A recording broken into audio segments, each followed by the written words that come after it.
with some of my panels too. I think it's because Alright. I don't have the pop-out module installed, and so it's yeah, that's what it is. Okay. It's presuming that the window is going to be that size, and so it's preventing you from opening it by accident, and therefore it being out of bounds. Alright. Yeah. Oh, I see. Yeah, if you make it smaller, you can. Yeah, okay. Mm-hmm. Getcha. Yep, that's what that is. Hmm.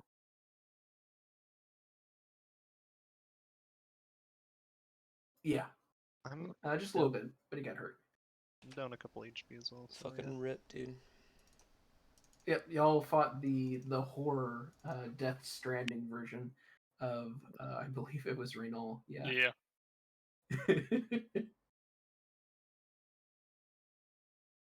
um.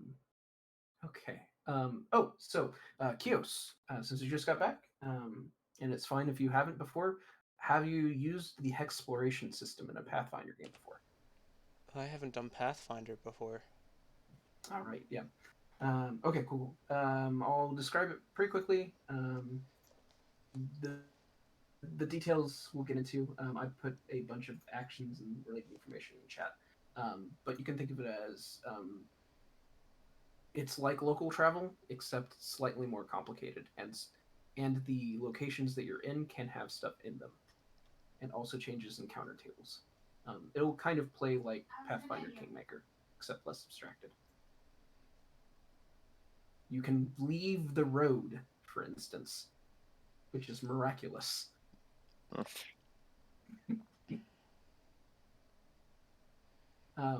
Okay, so also the infiltration system is up, and if you're interested in infiltrating a location, basically oceans 11ing into a place, let me know and we can get into that.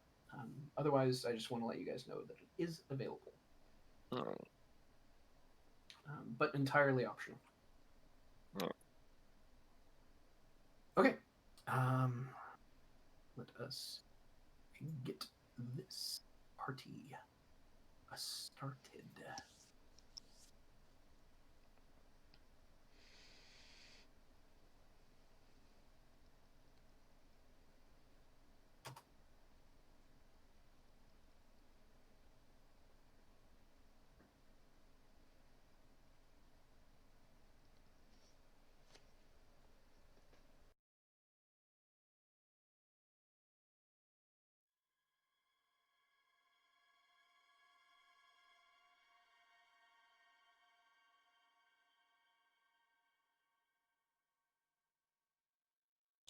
Oh my, look at that.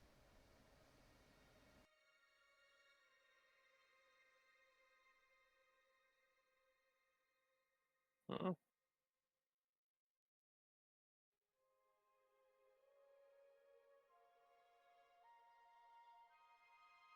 Jeez. Looks like reloading that module caused it to flubber itself a bit.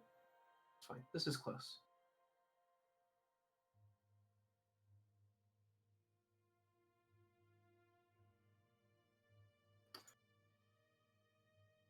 It's 5 in the morning. In the damp darkness between Seeker's Call and the larger hold of Grinholt that you've departed from some days ago now.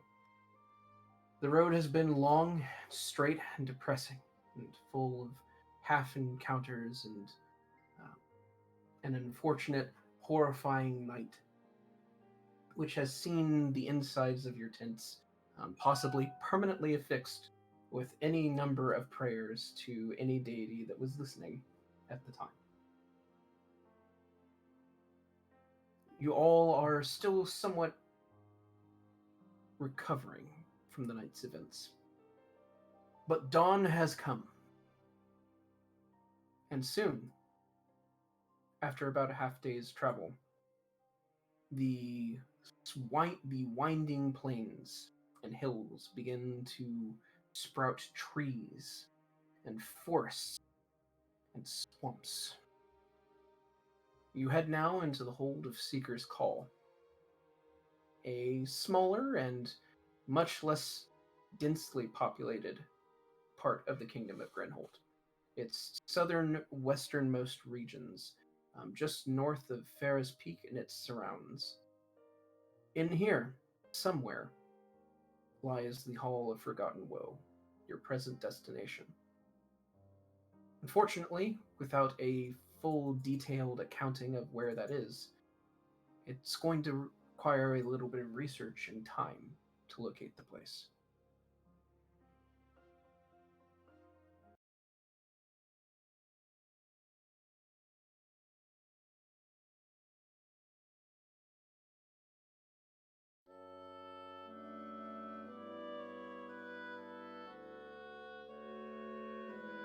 As buffer in.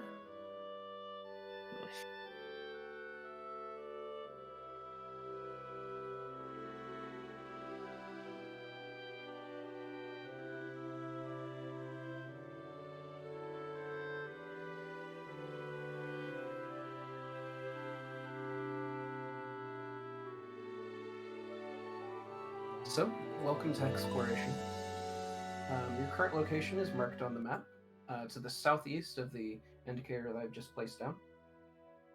It is that target circle. That is your current location on the map. Could you we may make note it- that Could we make it something other than white? I can attempt to change that for you real quick. Yes. Tint color.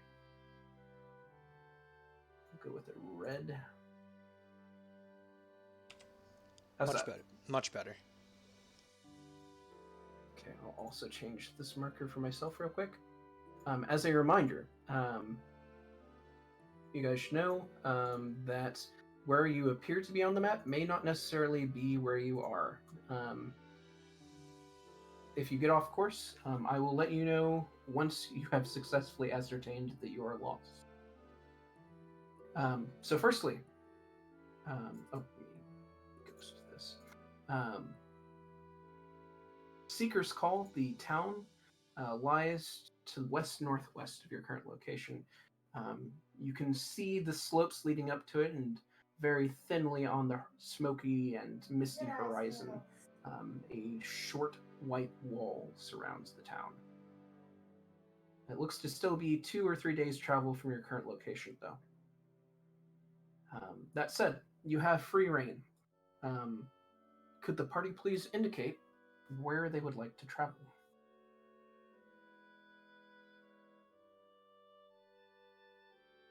Yeah, I suppose just along the road to the northwest, right? Well, not, you know what I mean. Yeah. Follow the road to the town, because I mean, if we're on the road, that should limit the ways we can get lost. Yeah. Secondly, who will be handling the group's movement? Guess I'll do Renault that if has- it's survival check. Yeah. Yeah. Have this if we need it, but for just generalized getting us where we need to go, I think you have the higher check anyway. So. Yeah. Because I got a 12. That could be useful later, but isn't necessarily relevant here. I'll make a note of that, though. And Vincent, you also had one of the improved foraging feats, didn't you? Yeah, I've got this one for food. Okay. Okay, let me check that. Yourself and 4 additional. Okay. What's your current modifier? Plus 10. Okay. Trained. And trained, yeah. Yeah, trained, yeah. In this region, unless you're in the swamps, you're generally going to succeed on that. The force you'll almost always automatically succeed on for subsistence. Feels good, man. This, by virtue of it being less densely populated, there's a much wider variety of animal life in the surrounds. You can see it often darting between great blades of grass in the nearby surrounds. Hares, foxes, all manner of smaller creature and birds in the sky. Given enough time, it shouldn't be too hard to find food for your party. And I mean, worst case, if we don't find anything, I do also have Kios's favorite spell, Summon Gruel. That really should be what it's called. Hey man, at least you're not selling it as like a fine meal, you know? So, important question. Do you want to proceed at a slow pace, an average pace, or a fast pace? Slow will increase the DCs to detect your party by any ne'er-do-wells. Average is averaged along the boards. And fast will let you guys move more hexes, but at the expense of being easier to find and possibly encountering more potentially dangerous stuff while also skipping potential interesting landmarks. If I'd they're figured small. just average. We Can have no. someone remind me what we're doing and what our goal is? It's been 2 weeks. Memory We're doesn't last that looking long. for a magic cave. But first, we're heading to a mining town to sell some stuff Yeah, we and got a see lot if of there's shit. any information. Okay. We were just attacked by evil ghost versions of me. Yes, okay. No. It's all Looking. coming back to me. It's merchandising is what we're doing, basically. Yeah. Yeah. Worth noting that the system that I've implemented here, with the assistance of a few modules, will have real-time tracking as well of your time as you proceed through the map. Y'all currently have one activity that you can engage in at a average pace. So, what is the activity that y'all would like to start off with? I presume travel, but Yeah. Yeah, figure travel. all right. Oh. Already getting lost, are we? It's taking an A-star pathfinding route. I'll correct it as necessary. Hmm. So we'll move it one down because it doesn't understand roads yet. So that'll be 1, 2, 3. You head off to the west, and the time module isn't working properly. Maybe it's because I had it stopped. That's probably why. Regardless, you spend most of the day traveling down this long, winding dirt trail. Its sides pockmarked by the passing wheel carriages that have grown somewhat vanishing in recent years. But still, there are still a few that decide to make the journey out here. It's starting to get to be late in the day as you guys reach your terminus of movement. We also have new lighting controls. I also have dusk and dawn now. Oh. Let me verify that lighting's set up correctly. Yes. Okay.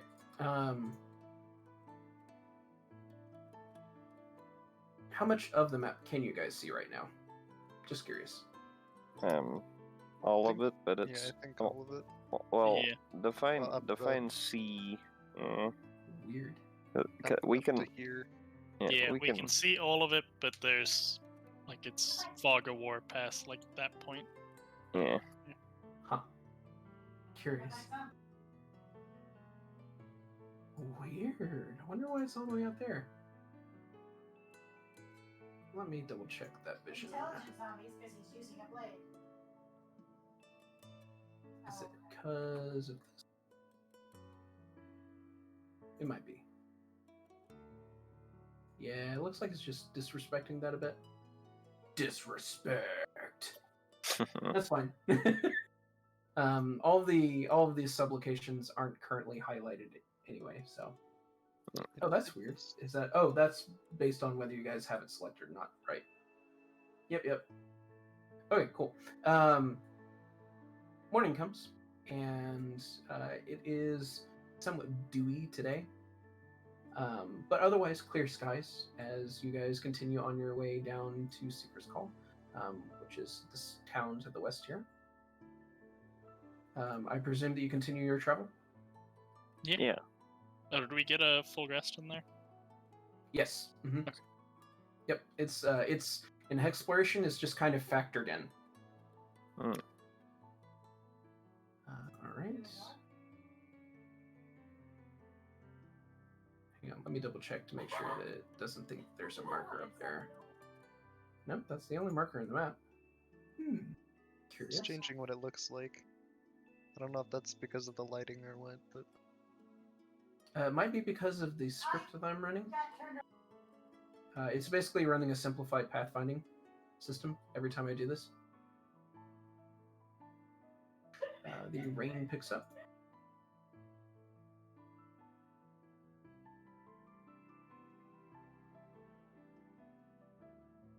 Okay, making a note of that. And you're currently right here. Okay. This is still faster than doing all these rolls myself, even though I have to manually modify it. All right. And then 2 more. That is correct, although you're currently here. So you guys, whenever the hills came up, you lost a little bit of track of the road and came off this dirt path a bit. It looks like the rains have washed the dirt a little bit, and so you got off a little. Still traveling the correct direction, though. Do you guys want to get back on the road, or you want to keep just taking the short route? I figure get back on the road. Yeah. I like the road. Fair enough. I just want to get to the town as fast as possible, thank you. Well. Fair enough. Well, not like running, because fuck that, but... Yeah. All right. Another day will pass.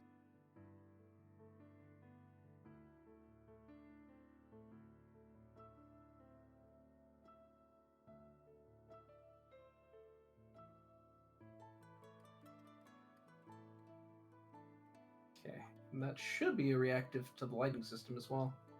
No, we can only see like Yeah. 1 hex out or about a half hex out. Yep. That was me fiddling with that to make sure that it was working properly. I'll set that back up to normal. There we go. That should be much larger now. Yeah. Mm. All right. Continuing onwards. It turns out you accidentally wandered a little bit to the north. Currently, however, only 1 hex away from the road. Move over here.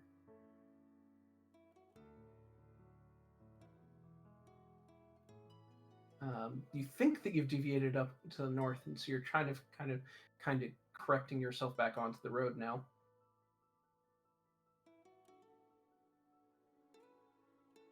And the town is pretty much on site now. You're coming up to a fork in the road pretty soon. You guys want to stop in advance of it, or do you want to be there and camp there for the night? I suppose we can just camp here for the night. We only have so long to travel, but there's no reason, like, we're not in any hurry or anything, I don't think, so. No. Okay, fair enough. All right, staying off the road as per the usual.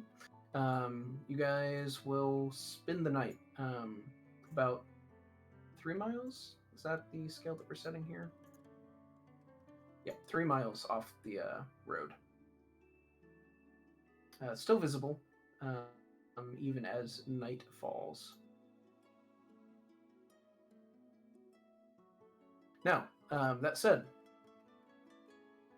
whom is the night shift?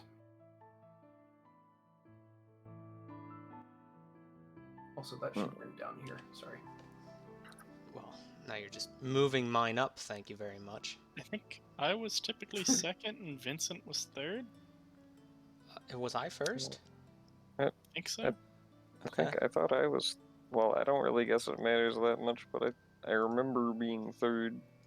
I don't care enough. Just put me wherever. You know, just I'll be first. Yeah. Renault will be second, Marv will be third, and then Vincent will be fourth. I think that's what it that was. Yeah. Yeah. Okay, no complaints. If it's assigned seating, we got. Yeah, gotta the get order I there. had from last time was Kiosk, Renault, Mars, Vincent for watch. Mm-hmm. Okay. So I guess we'll just stick with that. Excuse me, what? It decides to move when I close it too, apparently. That's fun. All right. So, let's see.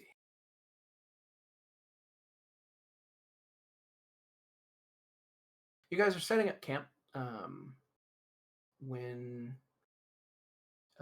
you see blue lights coming down the road. They're a few miles off now, but looks to be about 8 people carrying torches, but they're blue flamed, curiously. And they seem to be winding up the road. So they're currently here and they're moving this direction. Hmm.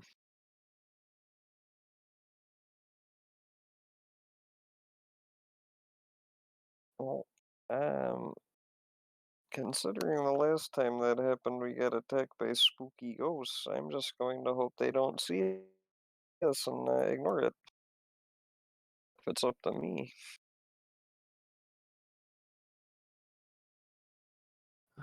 While we're here, by the way, with this spooky event, let's draw some cards, shall we? Oh yeah. Oh, we still have to kill a couple more of the things, maybe? If you may provide for me. That's in the shadow. But, you know, I'll vote for this one. The one that I can see. I'll place them in order for you guys, so you can Well, see we can only see the first two. giant cards. Alright, so we have a choice of 2 here. Oh, no, we got a choice of 3. Here we go, okay. They're getting crazy over here. I choose the one with the roads. Gives it character. This one, yeah, that's this one my mouse landed in. So I have 2 for left, and 1 for middle, and 3 for left. All right, left card. Not being shown tonight. Temperance. The Hermit. At what time will this card be deployed? 7:13, right? Yeah, 7:13, back to our original time. 7:13, original day, original time. Let's get this fixed. Okay. 7:13. Got it. God, I've had alarms going off at random times of the evening for the past week. I apologize. That's just fate calling. All right. They do manage to walk past you guys. You don't believe that they've noticed you, and if they have, they've decided that you're not really worth their attention, for good or ill.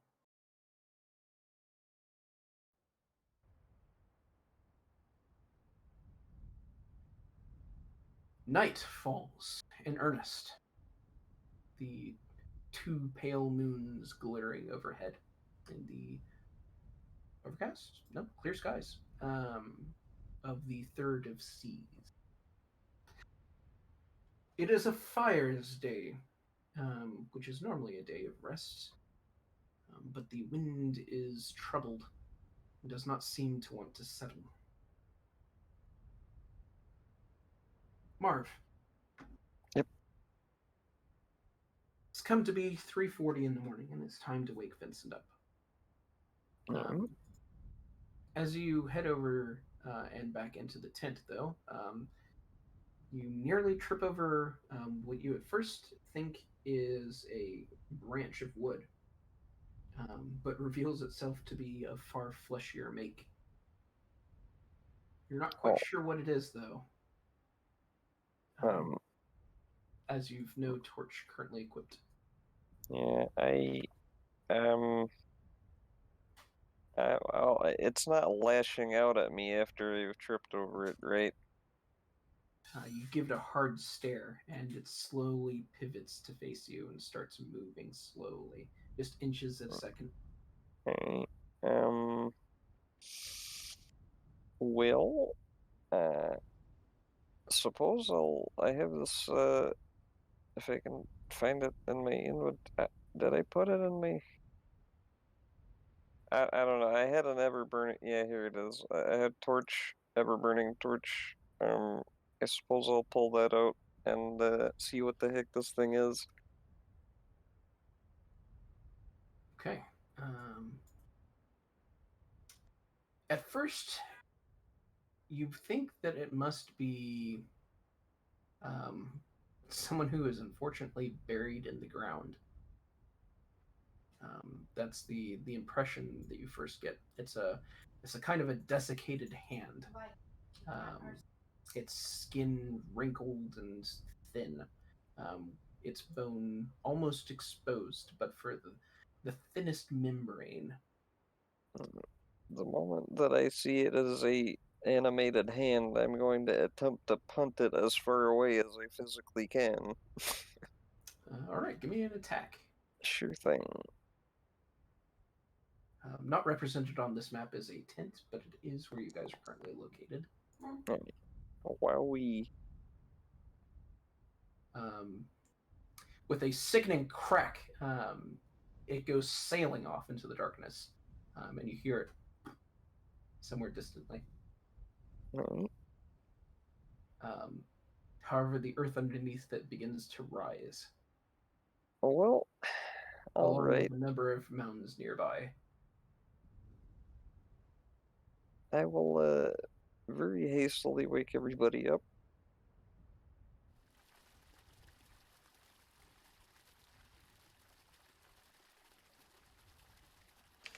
I apparently Will do. lack permissions somewhere on this page. Oh. You should have full permissions. I do not have my compy, that's for damn sure. That's true. It should be up here. Give me pancake. There we go. We'll wake everyone up and inform them of animated hand and what I can only presume to be more animated hands, except some of them probably have bodies attached to them coming from the ground. Torch. There you go. Yeah. Got your ever-burning torch for you. Thank you. I would immediately like to start divine lancing these hands. I'm not taking any chances. Not after all the shit that we've been through. Yeah. All right. Give me a divine lance. Okay. Apparently, it is very angry that I do not have permissions to update owned items. I was Yeah, gonna I'm getting say. that as well. Yeah. Jesus, dude. It's just constant. Yeah. Stopped now? Yeah, it's gone now for me. Had to say something about it, now it's just mocking you. Did it just pop up a few more just a second ago? No. I think it's quit now, yeah. Alright. Your lance burns into the ground, causing a small as the dirt explodes, sending a pile of mud, and unfortunately now you see gore into the air. What was in that hole no longer. They are However, You said animated hands, right? Well, I mean, I was kind of screwing around. The first one was an animated hand. The other ones are like hands coming out of the ground that probably have bodies attached to them. So, probably zombies or something. Well, I'm seeing a lot of things popping up out of the ground, you motherfucker. Yeah. Apparently, I wasn't supposed to hit that animated hand. Well, I mean, I hit the hand first. It's my fault, but yeah. Yeah, you didn't try to diplomacy with the hand. Yeah. Just shake it. Roll handshake. in it. Just tried to crawl up to me and initiate a peaceful conversation, and I just freaking kicked him across the realm. Am I doing perception, or am I doing like arcana for this one? I guess it would be the closest related skill. So this would be closest to magic casting. So whatever skill your spell is based off of. Yes. It's based off of charisma. No, Oh, well, skill. yeah, in terms of tradition. What tradition are you? Oh, that's a good question. I keep I forgetting think that. you're divine as an oracle. I am now divine, yes. Then it'd probably be religion. Sick, dude. Bruh. Killing it. Does Nice. anybody else have a thing where if you minimize your cards, you can't actually bring it down any more than the top 100 pixels or so? Yeah, Yeah. it's because a module got disabled, and it's if you make the window smaller, you can drag it down further, but But then that left card thing is like the flag is tailing down, and I'm not a big fan of that. Yeah, not either, but it just, if you for some reason you needed to move it, you can make it smaller. Alright. Thanks, man. Yeah. Alright. Yeah, apologize for that. I had to disable a few modules because this recent update destabilized a few. Just for stability purposes. So it'll be a stable game, but things may not work quite as smoothly as they usually do. Okay, that said, Marv, Reynal, and Vincent, please roll me some perception initiatives. Yeah. And then we will proceed in that order. What the heck? Where is? Oh, it's at the. Okay. Is anybody else's carousel pretty dark too? It's because the game is currently paused, I believe. Gotcha. Yeah. Yeah, it is. Yeah. Nice. Mhm. I'm not trying to All right. critique, just trying to, Oh yeah, no. Yeah. Everything's been changing, so yeah, it's worth knowing what the base state of things are. Right. Give me a passive difficult nature. Kios.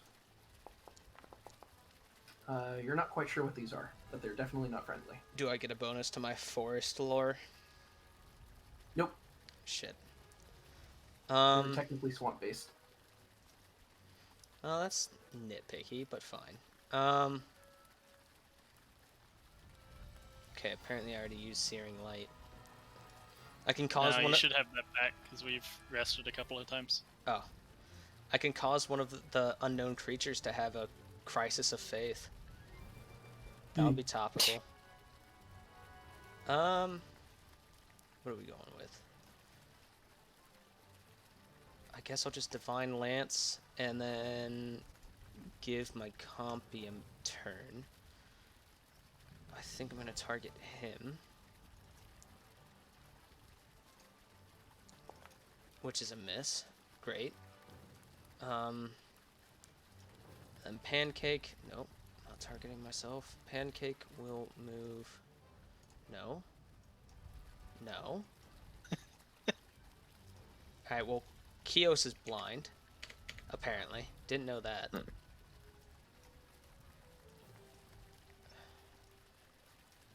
Alright, there we go. Got it.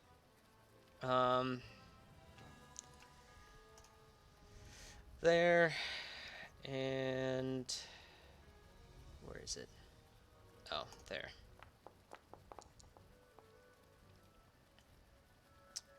Nice. Roll some damage. What's... oh, I just have to do a d6 for this, don't I? Yeah. I don't have that on my card.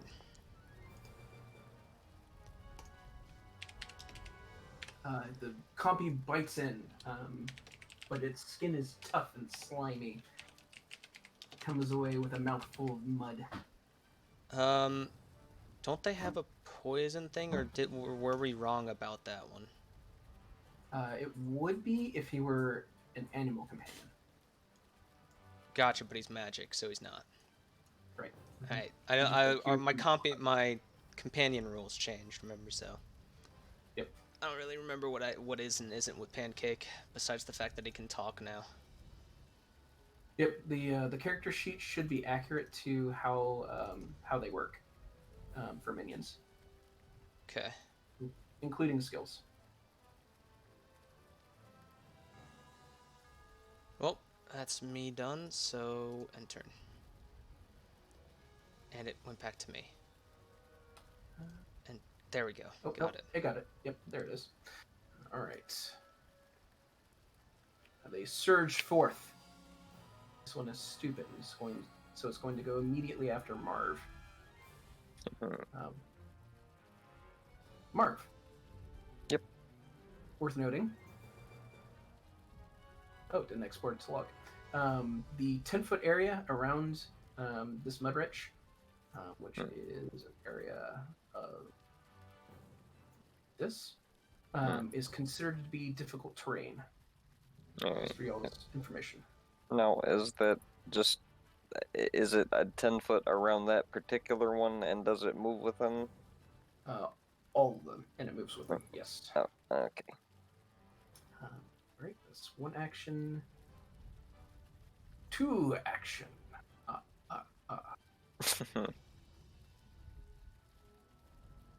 Punch. Oof. Punch? Maybe. Maybe punch? There's punch. There we go. Doesn't want to roll off the sheet. It comes in swinging, but it is far too sluggish for your rogue-like skills. That is its turn. Next up.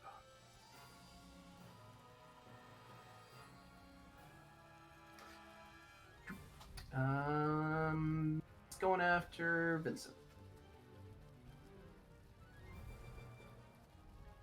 Vincent, it's coming for you.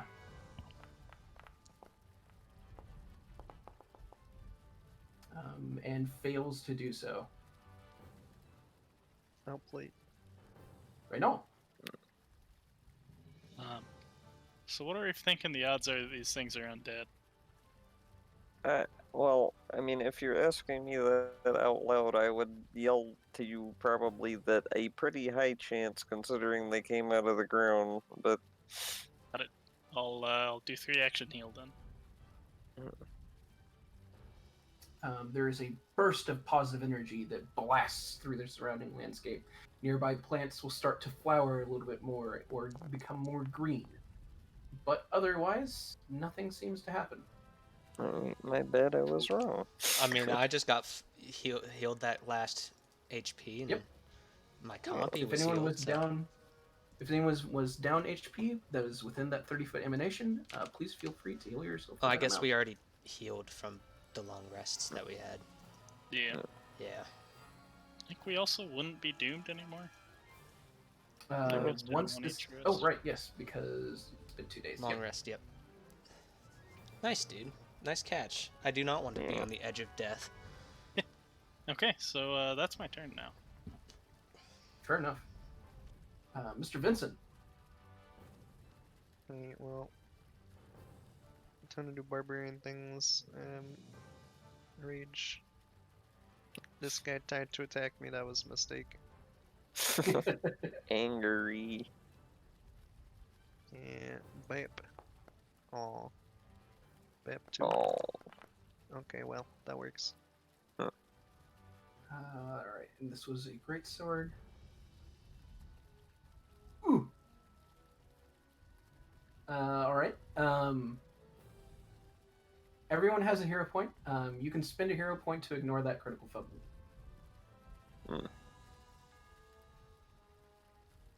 But otherwise... It's a good critical, right? Not the critical fumble. I thought I critically hit by 11. You did, Yeah, but you rolled also critically fumbled. Yeah, you rolled a 1 on the first attack, so that one. It's only on. We're only currently going on 1s and 20s for fumbles and wait, so I rolled.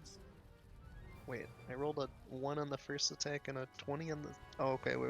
Rolled a 16 on the second one. I see. Yep. Yep. Remember, if you're 10 above the target, that is considered a critical, even if it's not natural. Also, that first one wasn't technically a critical miss. It was just a regular miss because you would have hit him without the 1. Oh yeah, that's true too. Does that count though? I mean, if you roll is a 1 just a 1, or... Do you have a additional bonus or circumstance? I'm not seeing one. What's giving you the additional +1? What? It's the rune. Oh, is it not being included?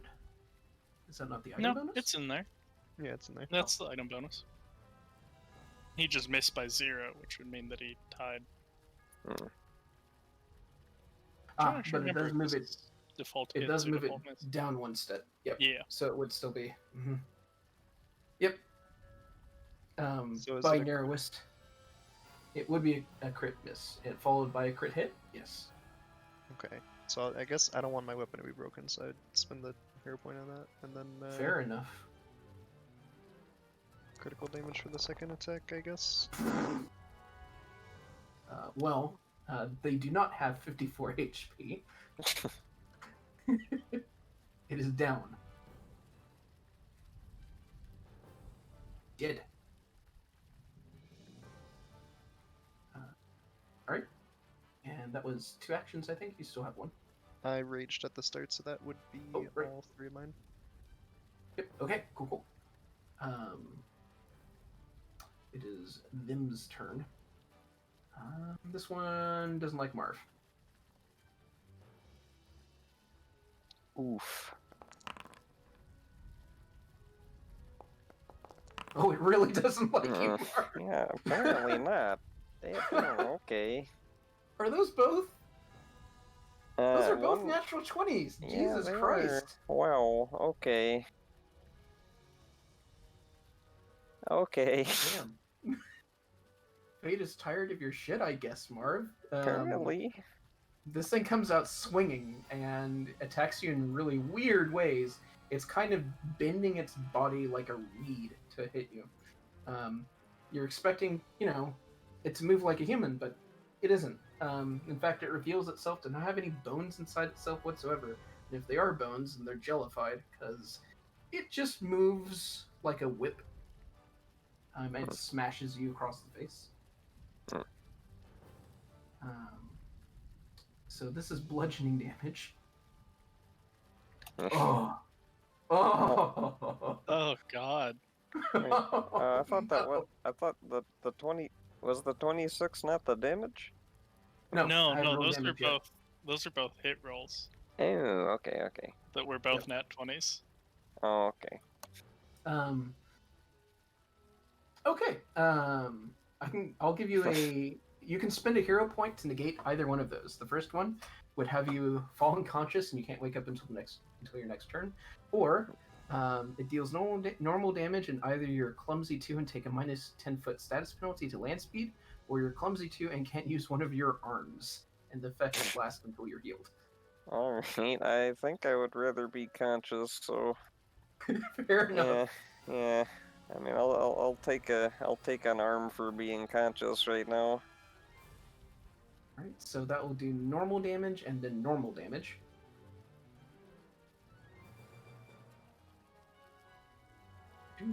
Damage.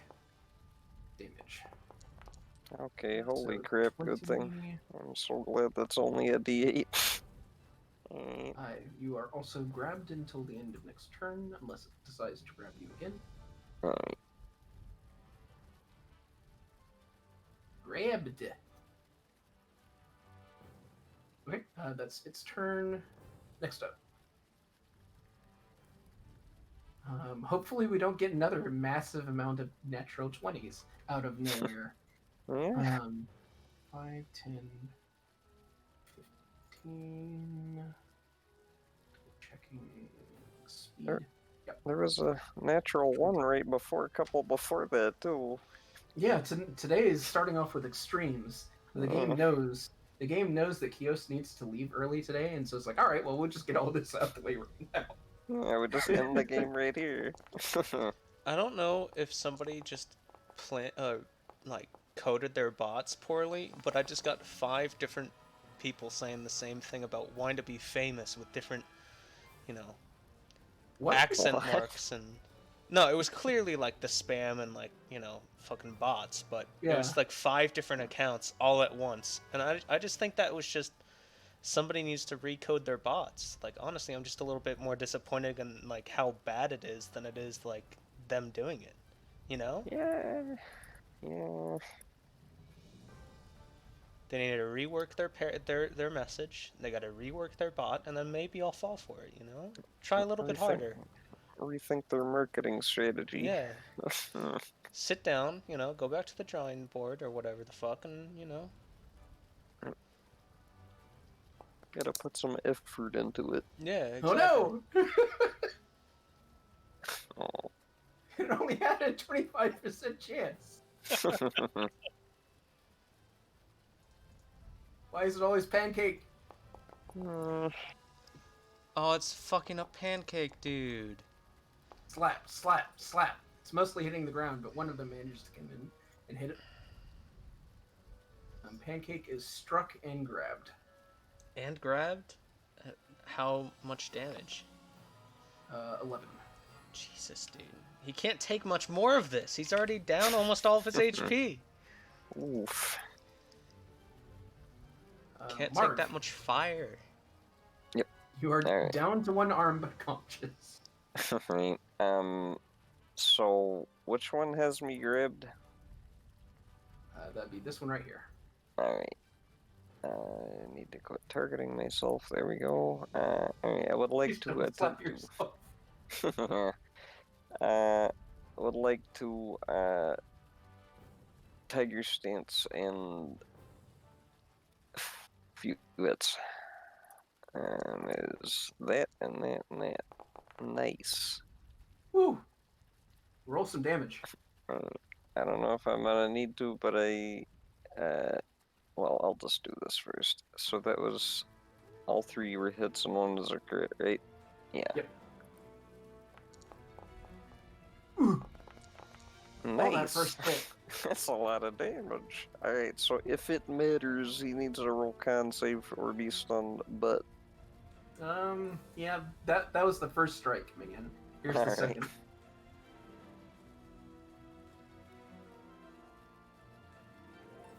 That one is Deadzo. Getcha. You can redirect that strike to this one, though. Sure, I'll do that. You are no longer grabbed. I'll be right back. Alright.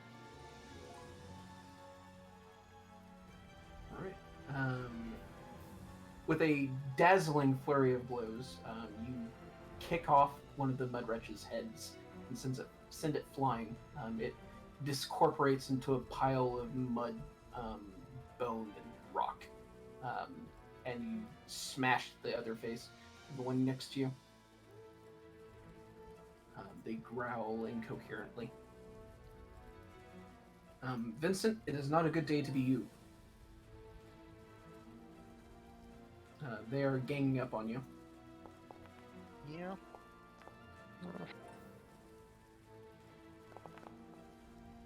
Another 10 bludgeon.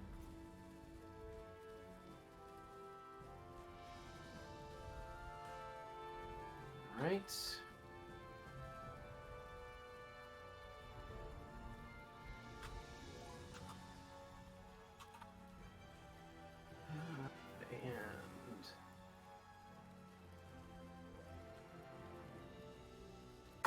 Did the 10 bludgeoning automatically get applied to me, or do I need to remove it?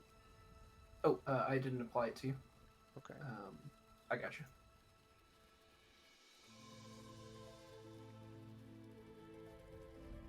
So this one decides to go after Reynold. 20. Did I lose 12 earlier? Hold on. Yes.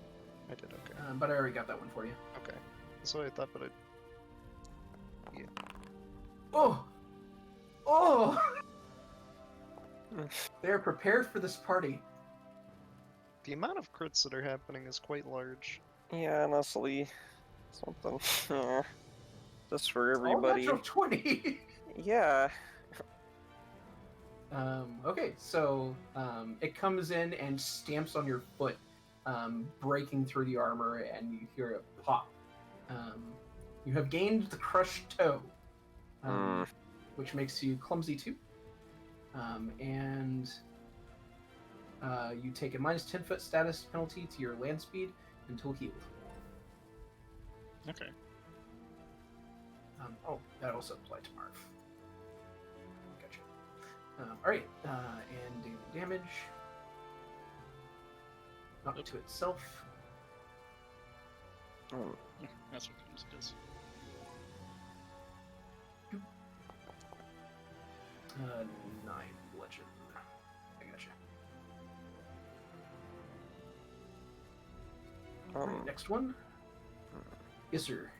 I was just saying, like, I might have been doing this wrong, and I think I was because I thought we'd determined this before, but as far as Flurry of Blows interacting with multiple attack penalty, Flurry is 1 action but 2 strikes. Yes. So is it 0 and -4, right? Well, it's anyway. Do the 2 distinct strikes count as 2 strikes for the purposes of multiple attack penalty? No, it's calculated on a per action basis, so if the action grants you 2 strikes, that counts as only 1 unless it specifies in its text that it counts as 2 attacks for multiple attack penalty. Alright, thank you. They're coming in and they're trying to beat you down, but unsuccessfully. Kios. Alright. They are mobbing the party and spattering mud all over the place as they try to beat everyone's face in. With surprising hostility. I actually forgot to tell everybody this, but I appreciate you guys being so nice and welcoming when my fiance was joining us for the Halloween one. Oh yeah, no problem. Yeah, she actually really enjoyed it, which, Steve knows her. That's actually extremely surprising. Yeah. So, Yeah. I mean, I have no reason to antagonize her. Yeah. Fuck you. Yeah, get out of here. Oh. Excuse me, lady friend. You need to suffer because lady friend. Yep. Anyways. Yeah. Glad she had a great time. Alright, here's what we're gonna do. Spiritual weapon. Nice. Which then damages... I will then give my...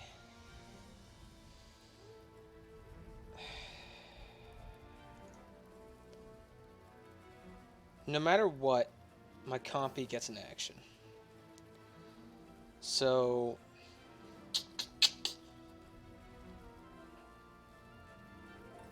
I think I'm going to do my 1 action harm.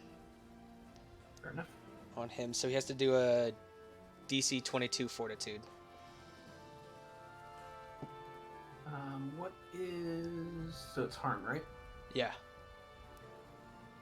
He has no immunity versus that, so he must roll. And was it Fortitude save, you said? Yeah. Alright. He gets that much damage. You learned something useful. They can take negative damage. That's good. They're the mud bubbles and sizzles on his flesh. And then I guess nauseating fumes. Pancake will simply attack and miss. And that will be my turn. Yep. That'd be what I have done for him, anyway. He is interested in biting the head off of this thing right now. Marv, it seems that they wish to continue to give you a bad day. Yeah. Thankfully, it seems that they are incapable of doing so very well. Reynald? I'm gonna Divine Lance that one. Fair enough.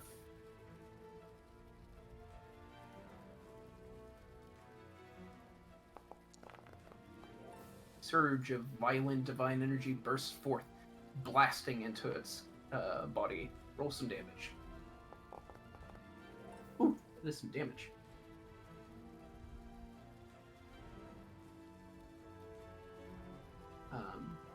the shoulder of this thing cakes up and cracks like the surface of a desert before shattering.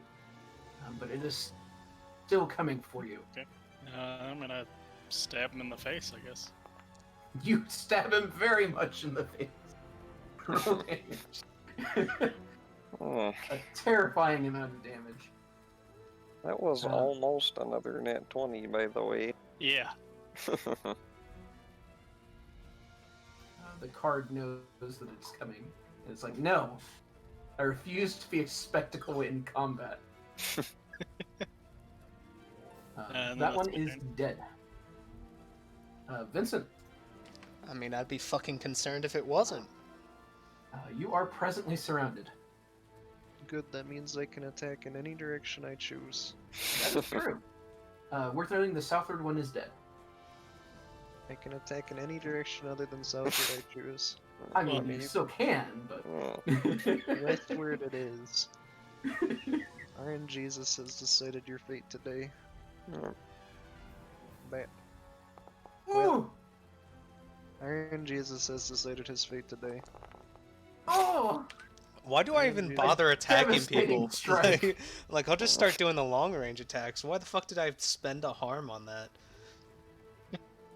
And so these, the one to my west and south, they're both dead now, right? I assume as much. And that Oh one yeah, is also you dead. cleaved him in That's half. also dead. Yeah, Okay, so so that- it's just that one left. Well, Iron Jesus has decided your fate today. Okay. Oh no! Jesus Christ, dude. Oh my god. Our runes Oh, bound. God. Why are we even here? Just have this man just 1v1, 1v7 these guys. Like, That was our a triple runes damage balance. card too. Our runes balanced. Let me just ask. It does not feel like runes are balanced. Oh, they're balanced. Yeah. I mean, I guess not against Chaff. Maybe against like bosses. I was about to Oh, say, yeah, God. this is just kind of like 16 AC whack-a-mole. Yeah. So you Yeah, well- cleave into that guy for a 93 slashing damage. It explodes into muddy dust. I think that's the most shooting amount of shrapnel. damage. Most amount of damage I have ever seen dealt in one attack in D&D. 93 damage is a lot. It is a lot. The others have taken note. Alright, which They one's seem left? less interested in Uh, Mara now. There's that one, and then there's two up by Marv's. Are the Two only of my ones left. Marvs. Let's see Mhm. here. What can I do with one action? Probably. Well, I have javelins. Can I throw a javelin with one action? If it is drawn, yes. It's on considered a range a. attack. It's on a belt pouch. Does that count? Can I? No. But you don't have to search for it. So it'll take an action to retrieve. Let me see. Can I do anything with one action other than? Can I demoralize them with a? Yeah. The intimidation.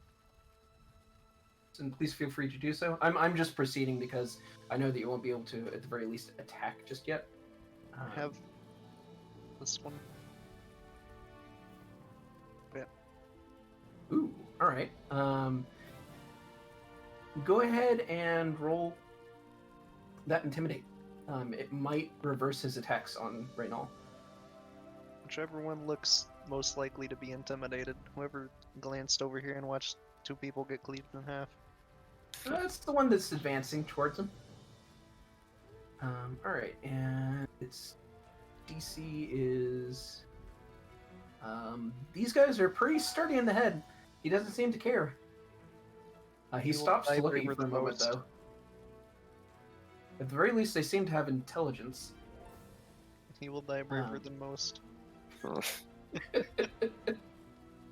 Reynal, damage is coming in.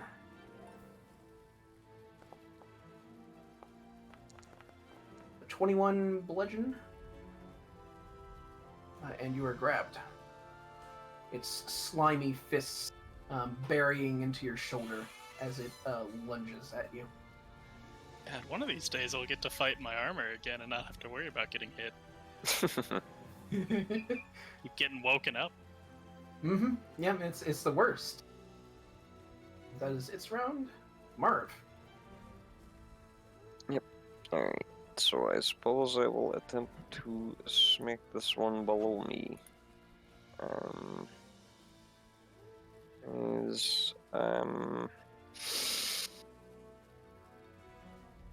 No, I'm not gonna do that. I haven't set it up right yet, so... Wow. Alright.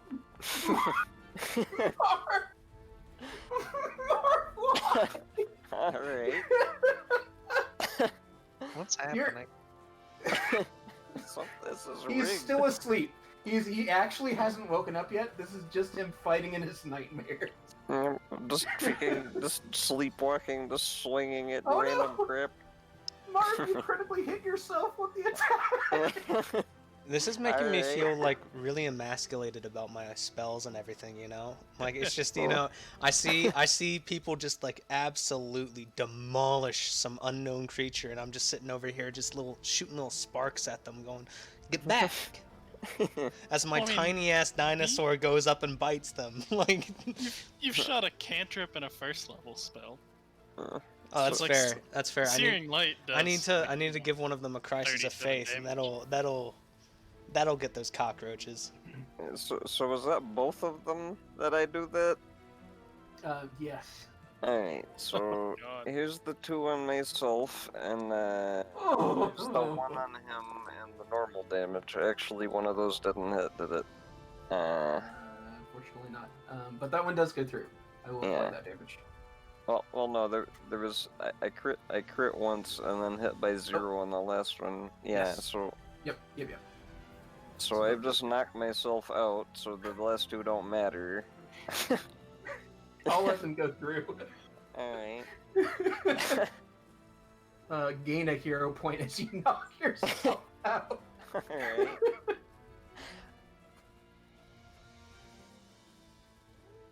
Unconscious. Going a little too hard. Yeah, y'all aren't quite sure what just happened over there. Marv, I kind you of forgot see we started Marv's one. foot fly up into the air, and then he just goes down. Just freaking X kick myself in the face. I don't know how I managed that, but It's like one of those cartoon scenes with all the like flurry of dust and punching noises. yep. Clears out, Marv's just unconscious. What does this guy think about this? Yeah, he's not gonna chance the monk waking back up. He's gonna throw attack rain all. Can't reach rain all. He's gonna attack the only thing that he's close to. Bruh, fucking leave him alone. Looks like we're getting pancaked to 4th. Another muddy slap. Slap!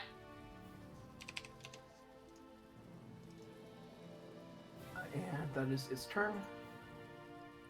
Kios. They are intent on harming your compy just because it's in the way. Well, I'm gonna send my... Is this guy still alive? Yeah.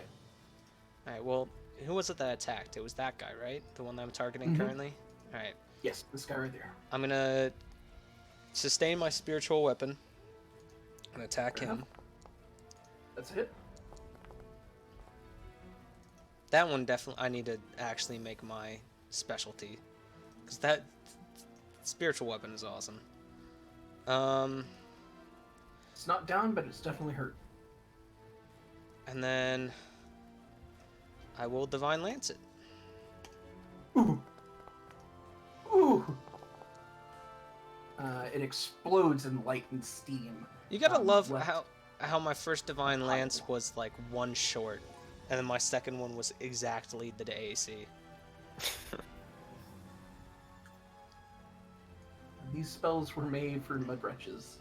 Alright, and then my final, Pancake, I will assume, will attack him, which is Yep. damage. He's mad about getting slapped around, so he's going to keep biting. Bite.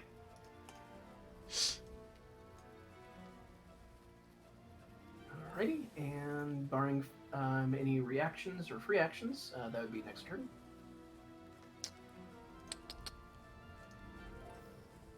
Sorry, I keep forgetting that I have to hit end turn. My bad. Nobody, I got you. Oh, I haven't been doing that. I didn't realize that was a thing I had to do.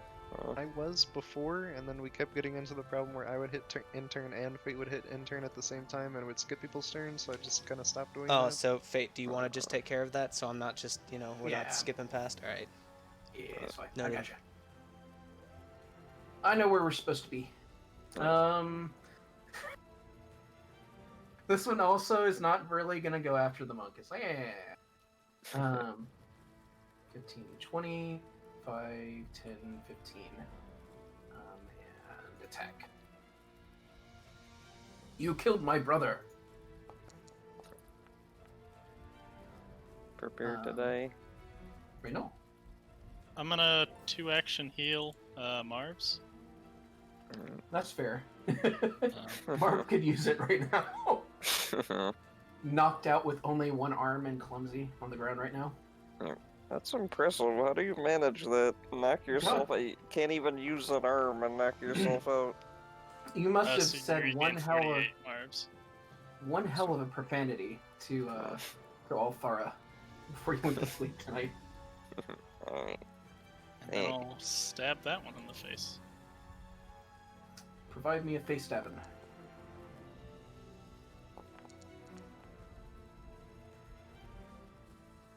Alright. You tear into its face and sever off its jaw, and now it lumbers forwards towards you, missing its jaw. Vincent. It looks like Reynal is about to get Romero'd. Okay, which one of these boys is alive? This These- guy. That one, and then there's one below you that's alive, Yep. I think. I don't know if it's the one I have targeted, but So let me move this guy out of the way. So that you one can is start alive, getting easier. Okay. In that case, might as well start off the guy next to me. Nice. It's a normal old regular hit. A classic. Still up. Go for the finisher, I suppose. And there it is. What a surprise. Jesus Christ. Okay. Horrible. The classic 2. Yep. It is also annihilated. You basically beat it down into the ground. Okay, is there only this one left now? Is that right? yes. Yes. Okay. Guess I only have one action left, so he's Throw getting your intimidated. sword. Throw my sword. Improvised weapon attack. Would he get the striking rune on it if you hit him in the face with it? Yeah, it's still an item. Range. What is the roll to throw my sword at him? It's a ranged attack instead of melee. So, It would be considered an improvised weapon throw, so there will be an associated penalty, and you would roll dex instead of strength. let's see here. And I can make all those adjustments on my side.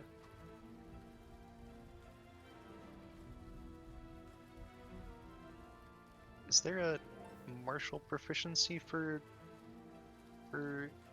improvised weaponry or something? I thought Barbarian said something for improvised weaponry. Depends on what your choices have been with your character so far. I think they do as well. Have something that allows them to do that better. I don't see anything about it, whatever. Alright, so It would probably be in brutality, but it doesn't specify improvised weapons. I know that there is something in Barbarian that gives you that, though. yeah, alright, so what, D20 plus Dex plus... Plus, It's you're not proficient, so I- it would just be, yeah. I looked it up. Improvised weapons count as simple weapons for purposes they of count as simple? proficiency. Yeah. Okay, simple enough. Oh. But, and I think you have simple proficiency. I think that's part of do. your. Yeah. So it'd be a in D20, fact, you're an expert at it. a D20 plus simple weapon proficiency plus Dex? Yes. Okay. I attempt to throw my sword at the last remaining enemy. AC. That is a hit, even with a -4 for attacking into melee. That hits dead on. Alright, so what is the damage for that? It would be weapon damage, removing strength and adding. In fact, just removing strength, I think. Okay, I'm just gonna roll the weapon damage then. We'll see where it goes. I don't know if rage gets applied to it. Get yourself a hero point. You chuck your sword into their melee and pin it down to the ground, the sword piercing through its chest, and slamming it into a pile, marking its grave.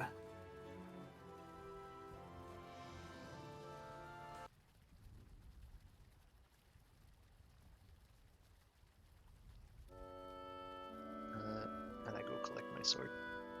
That's fair enough. That's fair enough. All right. Time to divvy up things.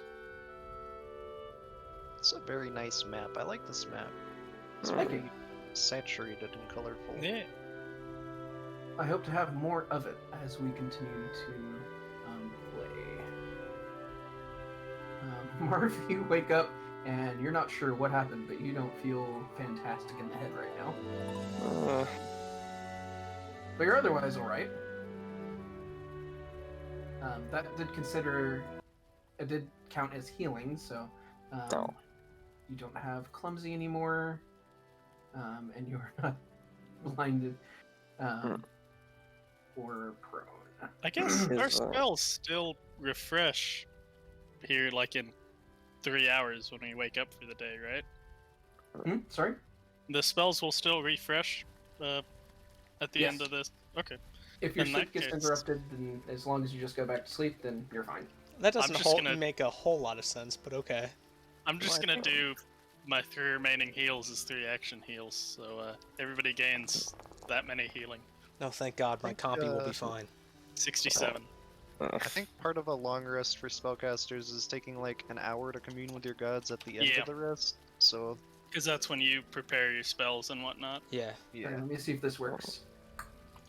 Also, is my arm still busted since I got healed, or? if No. Nope. if I knew that, I would have given one of the creatures a crisis of faith, dude. Yeah. I mean, I haven't done that yet. Kios. Bro, you better fucking bet the next person I see, fucking crisis of faith, just a random civilian on the street. Boom. Just random freaking culty chanting on the street. Just the gods are dead. You can hide in your house. The end of the world is nigh. So you're still not quite sure what they are, Kios, but you find something interesting. In the corpse of one of them is a interesting bauble.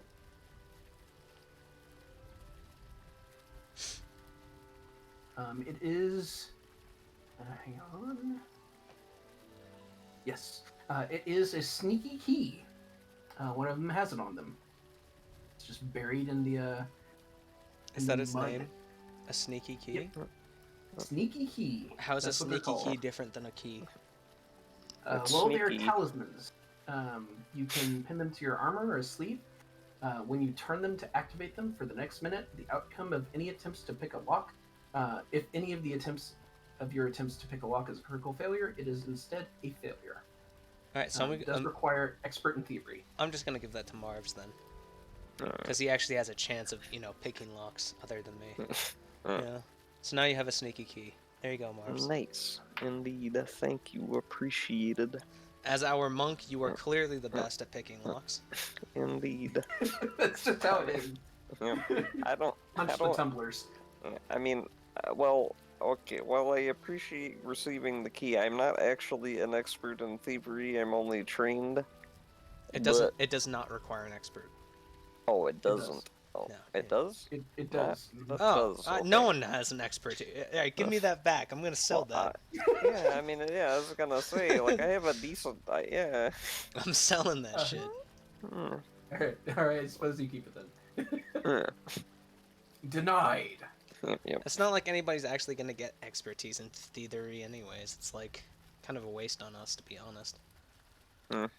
Yeah. we It's can like just it's walk like up when to you're any place and just get in. We'll just bash your thick heads into the door until it opens. you're playing like an ARPG, but you don't have friends, so like you pick up like a rogue weapon and you're tanking like you're going with a tank and stuff. It just feels bad, man. You got a legendary weapon, but you can't use it. Yep. Just, I will yeah. tell you something useful though. I had to double check its nature, DC. You're not able to determine much about these creatures, but they are elementals. Well, I keep hearing water in the background. What's this up here? You guys Probably decided to camp out by a river. Yeah. Oh, that's just the river. Oh, are they Mhm. water elementals or like dirt elementals? They were mud-ish, right? Mud. Yeah, there's like a pool of mud coming out from around them that was making the terrain difficult to move around near them. But they're elementals, so are they mud, water, or earth? Probably both, you'd figure. Water and earth? Then they're not really an elemental, are they? Like it's just Well, Yeah, and that would be water and earth. Therefore, yeah. not. Those are elements. But it's They're just not. They're not a pure elemental. all right, whatever. Yeah, Elemental bastard. they're the they're the centaurs of the elemental world. It's just somebody had a fucked up evening and now there's a centaur. Puddle and Boulder had a real good night, and there you go, Mudman. There you go. All right, got it. All right. So I assume that you guys. What do you guys do with the corpses, such as they are? I mean, they're mud. Bury It's them. not like we're gonna bury them. yeah. They're Okay. already buried. No, Roll they're- around in the mud to scare away future mud elementals. Well, like, the are they combi certainly will corpses be. or aren't they? Like, this is my thing, right? Like, Yeah, you're not Spirit sure. Instinct anathema, like, they're Oh, corpses, that's right? fair. Give me a religion. Just What Yeah, what cover. does your religion tell you? Is a pile of mud now a corpse? It was once sentient. I was gonna say cover a pike in mud and jam it in the ground as Well- a warning. Oh no, seems like- you're not This sure. seems Crisis of completely faith. in character. Yeah. Completely in character. The mud bodies need to be buried, okay? What's the proper religious burying Do you of mud bury bodies? them at sea? Do you bury them in the earth? Are they from the mountains? You're I not sure. I say we actually dig a grave and then put the Yeah, mud I'll- no, into no, the no. grave. I'll give him some tips on the proper way to bury a Mudman. That almost went on 1-2 for Nice. me. You do. I start Um, gathering up the mud bodies in my bag of holding before anyone stops me to figure out. I'm gonna ask someone how to fix this. Just start jamming mud into your bag. Just start shoveling mud into my bag of holding. Until anyone stops me, that's what I'm doing. please You excuse do you. giant scary card suddenly appearing. But it is time, gentlemen, Yep. to reveal tonight's card. The Emperor. Masculine energy. The ruler, the red-scaled scepter before the golden throne. An authority figure or great power, which stabilizes and cements all that's set before it. Alternatively, the decay of power, the thinning of blood, or the theft of power and titles. Potentially a naive mistake, which now blocks their path. Probably Tonight's burying card. the bodies.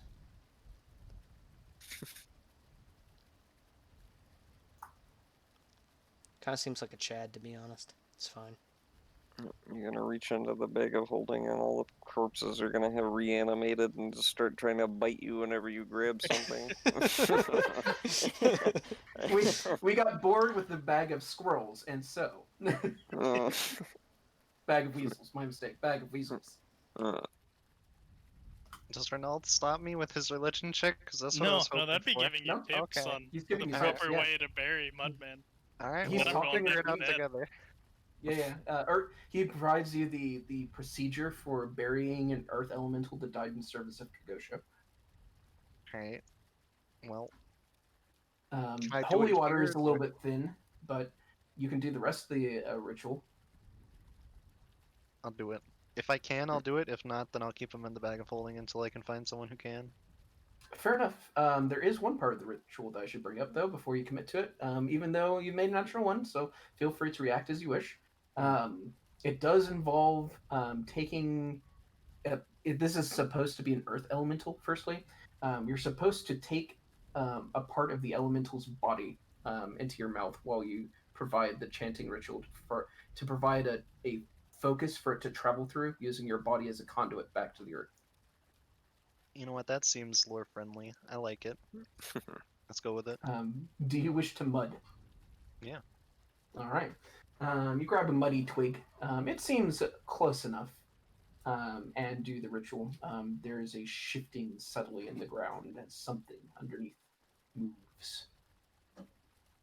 Guys, I'm You sorry. I'm feel gonna as if it has been reawaken all these accepted. mud elementals. That's fine. You're just gonna eat them if they wake back up at this point. Yeah. All right. But that appears to be the end of the excitement for the evening so far. How many more big heals do you have, Steve? None until we finish this rest. Oh, okay. All right. We have now completed. Everybody got 67, so you should be full for now. No, I am. I was just gonna give somebody a crisis of faith real quick, and the person doing the burial ritual, I probably would have just in the middle of that. I will not condone you fucking crisis of faith on the party member. Especially not Vincent, who's currently eating an elemental. We have completed the Land's Embrace sub-encounter, optional. And the night proceeds with you guys being able to get back to sleep, back into the tent.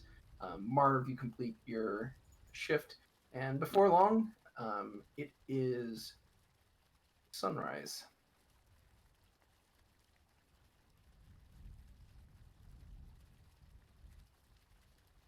And you pack up your things and get ready to get back out on the road again.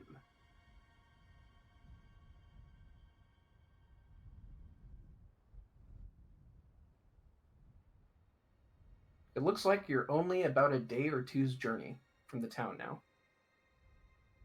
Continuing down the road, or still going beside it? Continue down the road, I guess. Yeah.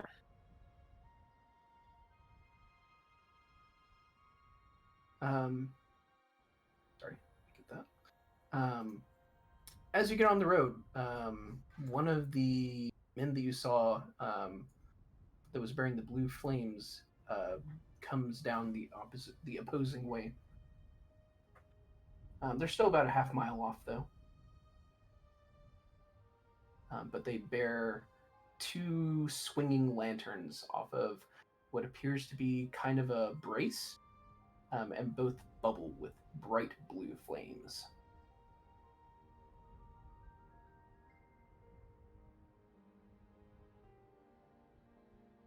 I figured just continue down the road past them. I mean, it's the road. It's perfectly normal for people to be on it.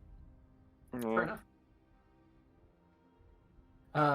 As you pass, they reveal themselves to be in a kind of a dark gray robe, hanging off of their shoulders, as best you can tell, by a thin corded leather strap, is a chunk of metal, which ends in the center with a piece of iron that's been affixed to this kind of blue glow form. Low quality one. It's not particularly fancy. And off of either side, there are two rings on which are hung swinging cylindrical lanterns, which themselves have two tiny glow forms, which apparently have been set on fire and are boiling with blue flames. Their face is hidden by a strange, spiky black mask.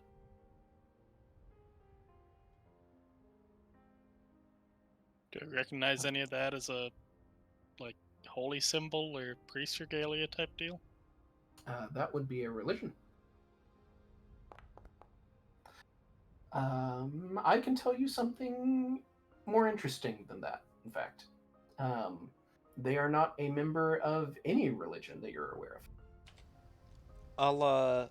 Unless Renault stops me, I'm gonna walk, or she stops me, I'm gonna walk up to her and go, "Ooh, purple lights," and reach towards it.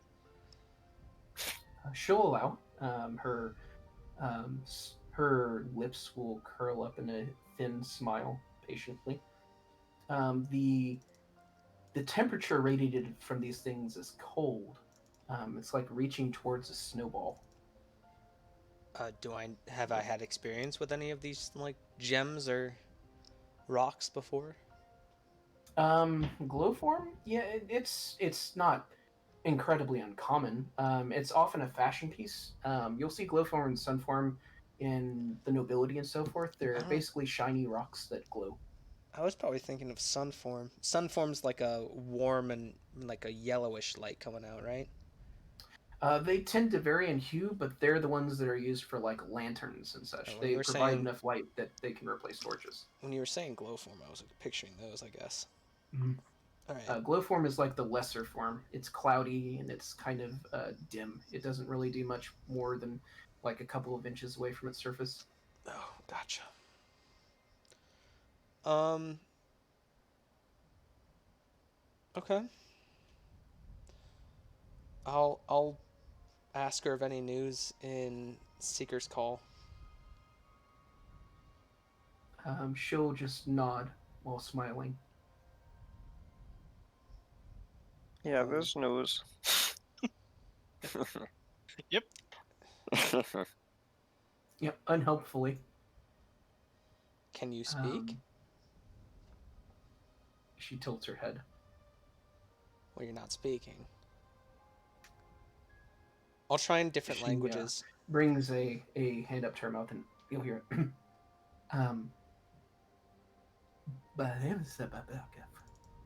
She speaks in a language you're unfamiliar with. It's not Hoot or Old Safar or Firin. Nope. Mm-mm. Does anybody Or recognize Bastion? this? No. Ooh, there was a pause there. I think it was pretty close to Air Bastion. It does have similar morphemes. You can pick out like things that sound like they should be a word, but it doesn't match up with anything that you know of. It's like somebody speaking gibberish English.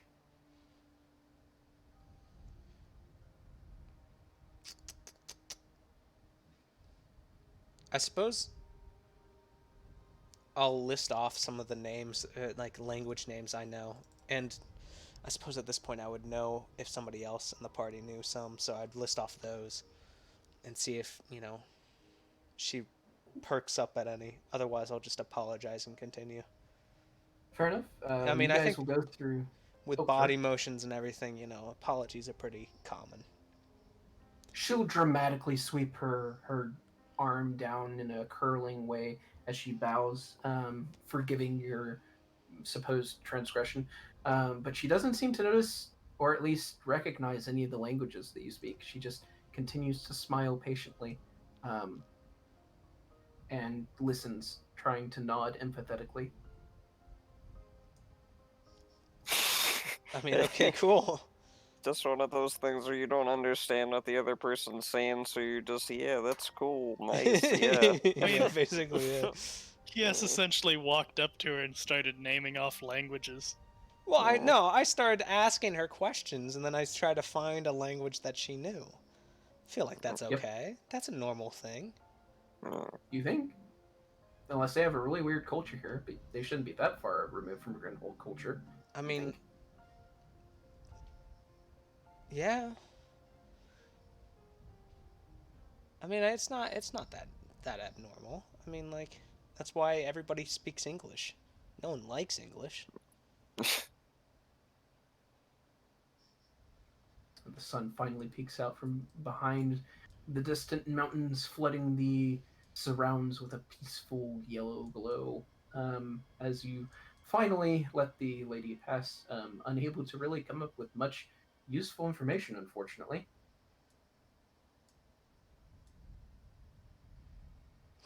I could just flash her the skull, but I don't really want to do that, so. Sure. She kind of shrugs and will start walking away if there's no further interruptions. Where is she headed? Is she headed down where we came from or down up that way? She's turning to the west, so you think she's going that way. Yeah. That way. All right.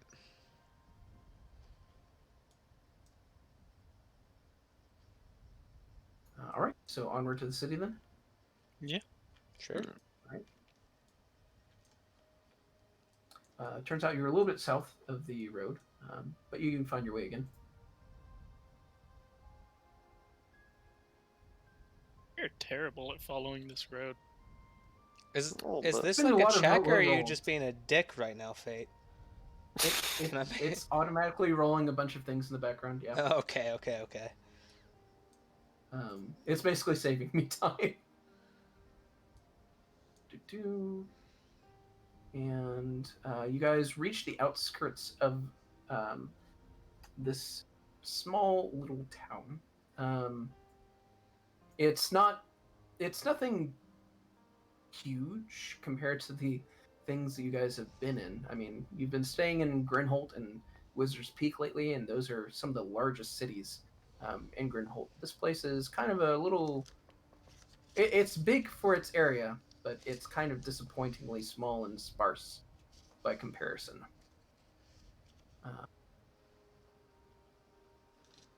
You arrive in Seeker's Call proper.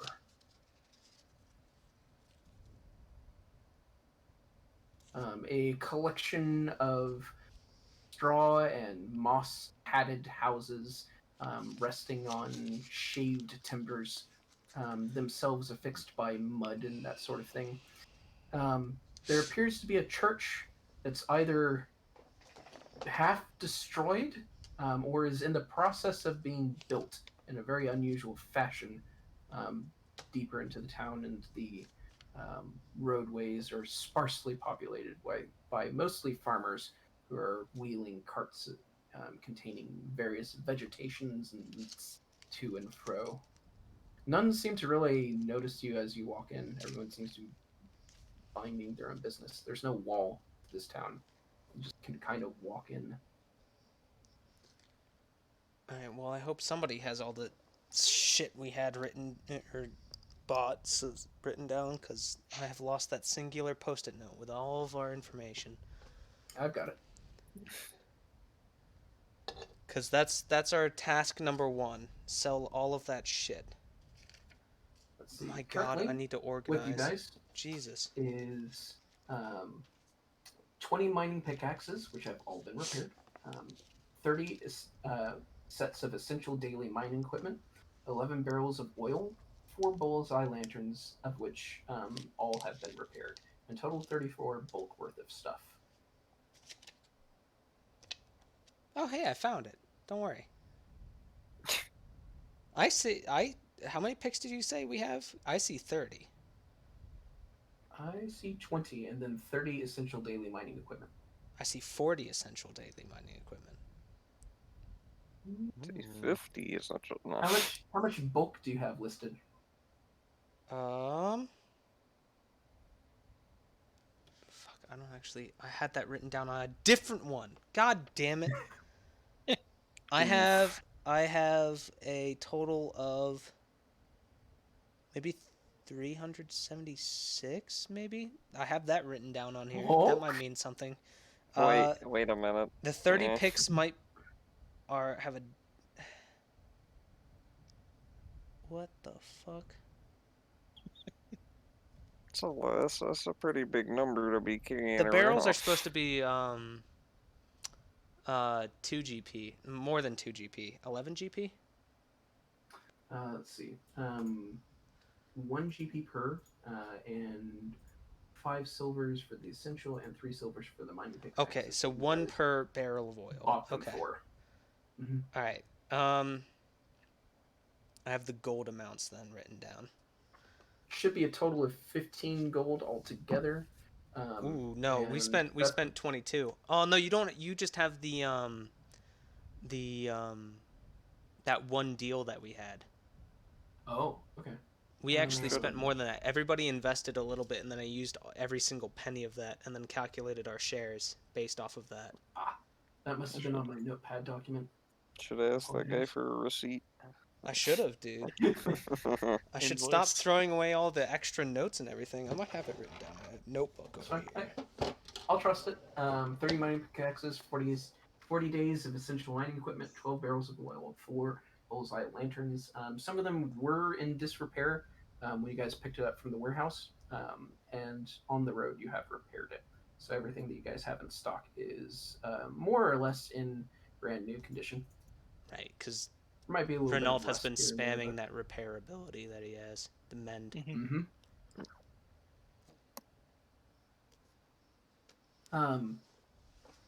There can't be more than. Sorry, hang on. There can't be more than. Jeez, that's way too loud. There can't be more than. You think. 400, 600 people living in this small little town.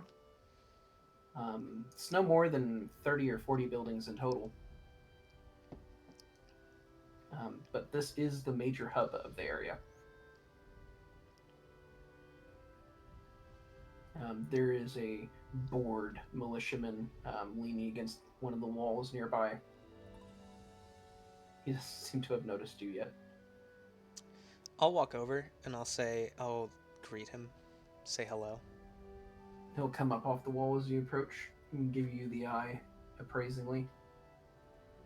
Hey, Greetings, traveler. we have some various mining equipment. Where would it be best if for us to set up? Do you think to sell it to the community here? Well, first I'd like to inspect the goods. Yeah, I mean they're just picks, oil, various essentials. Mm-hmm. Not He drugs. says as he walks over. I guess start pulling everything out of the bags of holding, boys.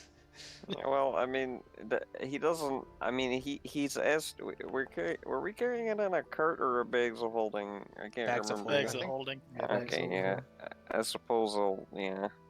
Carts cost money. Yeah. As you start pulling things out of the bag of holding, he'll whistle.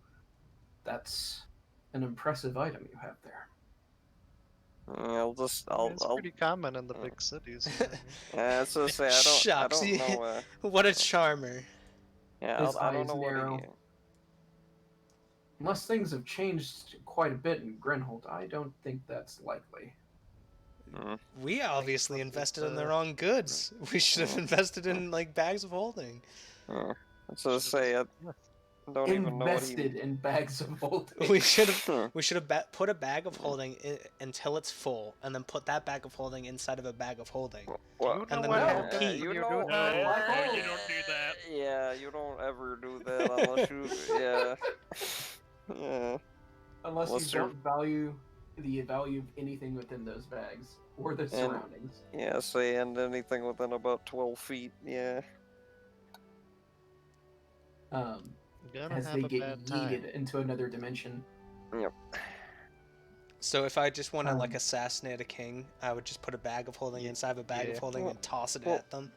Well, you see, generally, in order to present, as you saw in the king's chambers, generally when you're presenting items to kings, you place them well away from the king, and then those things are inspected and then possibly brought to the king.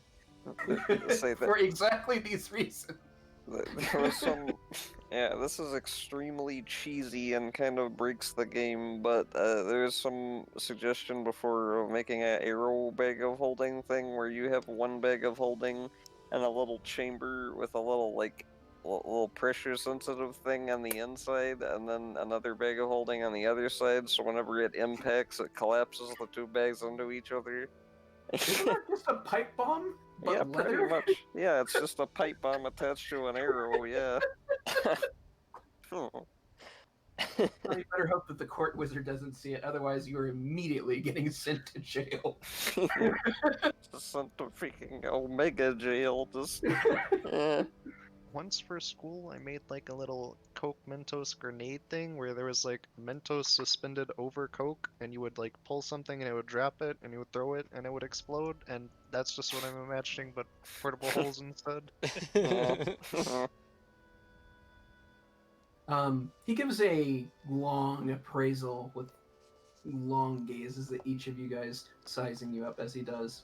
But he doesn't seem to find anything out of disorder. It seems like he's trying to find something, but he has to give up when there's just nothing to find. It's just mining equipment and torches. I'm sorry, and bullseye lanterns and pickaxes. We're honest entrepreneurs trying I to mean, make our way in the world. this is honestly the first honest day's work that we're actually doing. So just completely Guarding, that was legitimate. honest day's work. Yeah. Well, yeah, that's true. Just become merchants. Yeah. Make enough money for Vince to start his bakery, and then boom, we're There set. we go. A lady will come out of the nearby smoking building, not because it's on fire, but because it's smoking. The smell of sweet meats following her as she advances. You giving them a hard time? Just inspecting the goods. Excuse him, she says as she kind of steps in between you two. He's had a long experience with the military and doesn't trust people, she says pointedly. Neither do I. She'll stick out a People are hand. the worst. Well, I've been traveling with Kios for a while, and I don't trust him as far as I could throw him, so understood. I don't know. I'm a small guy in this, dude. I feel like you could throw me far. Yeah, that's how little I trust you. Yep.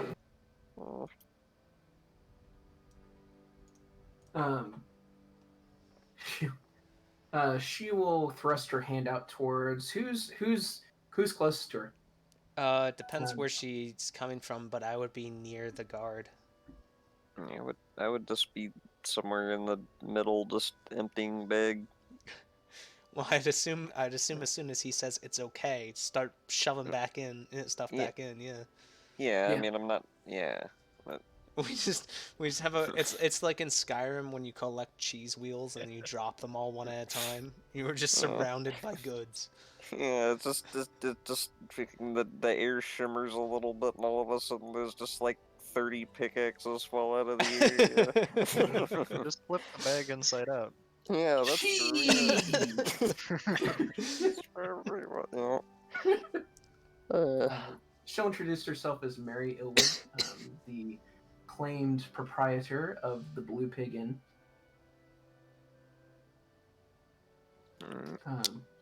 And she'll watch as you guys stuff things into the magic bag. That's a curious item. Where'd you pick that up? Grenholt. They had a whole bunch of stalls full of them. Yeah, Walmart. Give me a deception. Well, I mean, Well, is it a deception? technically I don't know. a lie, I honestly don't know that much. Well, No, magic items are generally rare. Oh. I'll Well, then say I if you probably won't don't say that. if you don't know, then I guess to your knowledge it's a lie either way. But A squirrel ran up and gave it to me one day. She'll inspect it with her eyes and say, So you just happened to come across one of Hennefert's travel bags in a market? I don't know who that is, but no, it wasn't a market. I was gifted to it by my parents. By your nephew. That's Oh yeah, amazing. my nephew. Yeah. We're actually gonna go with that storyline. Yes. Yeah. This is just... I was gonna say that my was how we got it. my chipmunk Yeah. parents brought it from the Godwood, but that's a much more good story. Much, You much all more rush- believable. You rush to a satisfying conclusion. Those lies are and grounded in truth. Yes. The best lies are always grounded in truth. She'll give you a curious look with a kind of a raised eyebrow, but with a smirk she'll shrug. It's a mighty gift. Surely you must have done something honorable or prestigious to have been given such a great thing. No, not really. We just kind of babysat him for a while. Just help them out, you know. Yeah. She Painted she his has a house. puzzled expression. Is that so? Yeah. Must be a noble's child. Well, Yeah. Eh, And we are the uncle of him. Oh. Collectively. the uncle. collectively, we are the single uncle. Yes. Yeah. Like Voltron. the single uncle, she seems to say as if she's tasting something for the first time. Now, I picked up this skill feat because I thought it would be Mimi. So I You mean, absolutely can say that. You can basically imply that you're a noble if you wish to. we are Be like, the yeah. uncle of the noble that we're talking about. So You just be like, yeah, that's how nobles be in Grinhold. Yeah. Source, am noble. Yeah. Look, it's 1336. We can be in a polygamous relationship while taking care of a young child. All right. She'll raise an eyebrow, but she won't question it. Well, it's a pleasure to meet you here. I'm glad that Bihan didn't meet you. He tends to be a bit brusque. I don't know. He was kind of nice. It was fine. Yeah. If you're looking for lodging, I Well- have still rooms. I am looking for a place to sell our goods.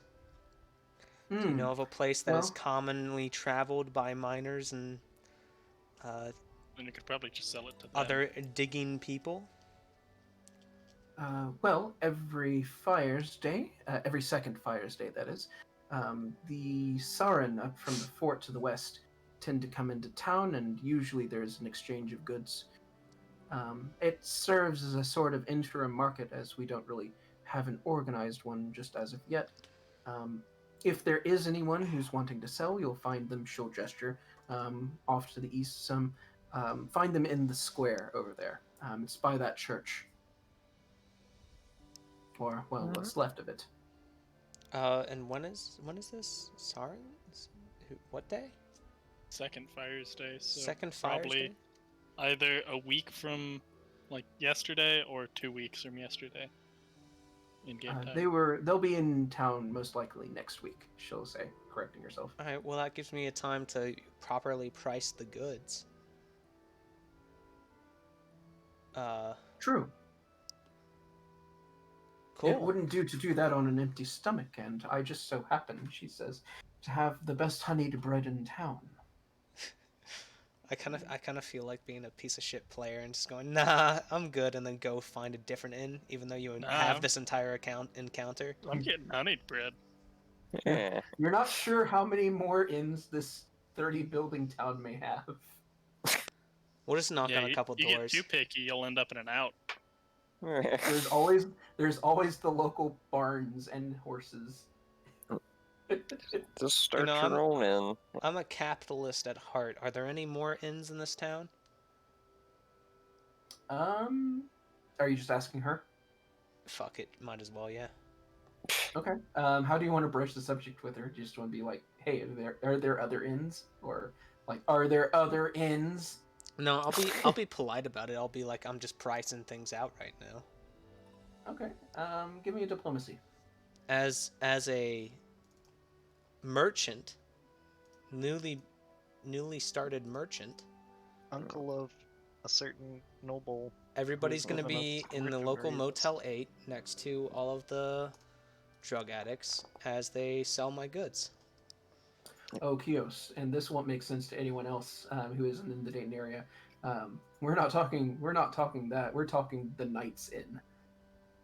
Okay, fucking yikes, dude. Despite not being there, I know what you're talking about.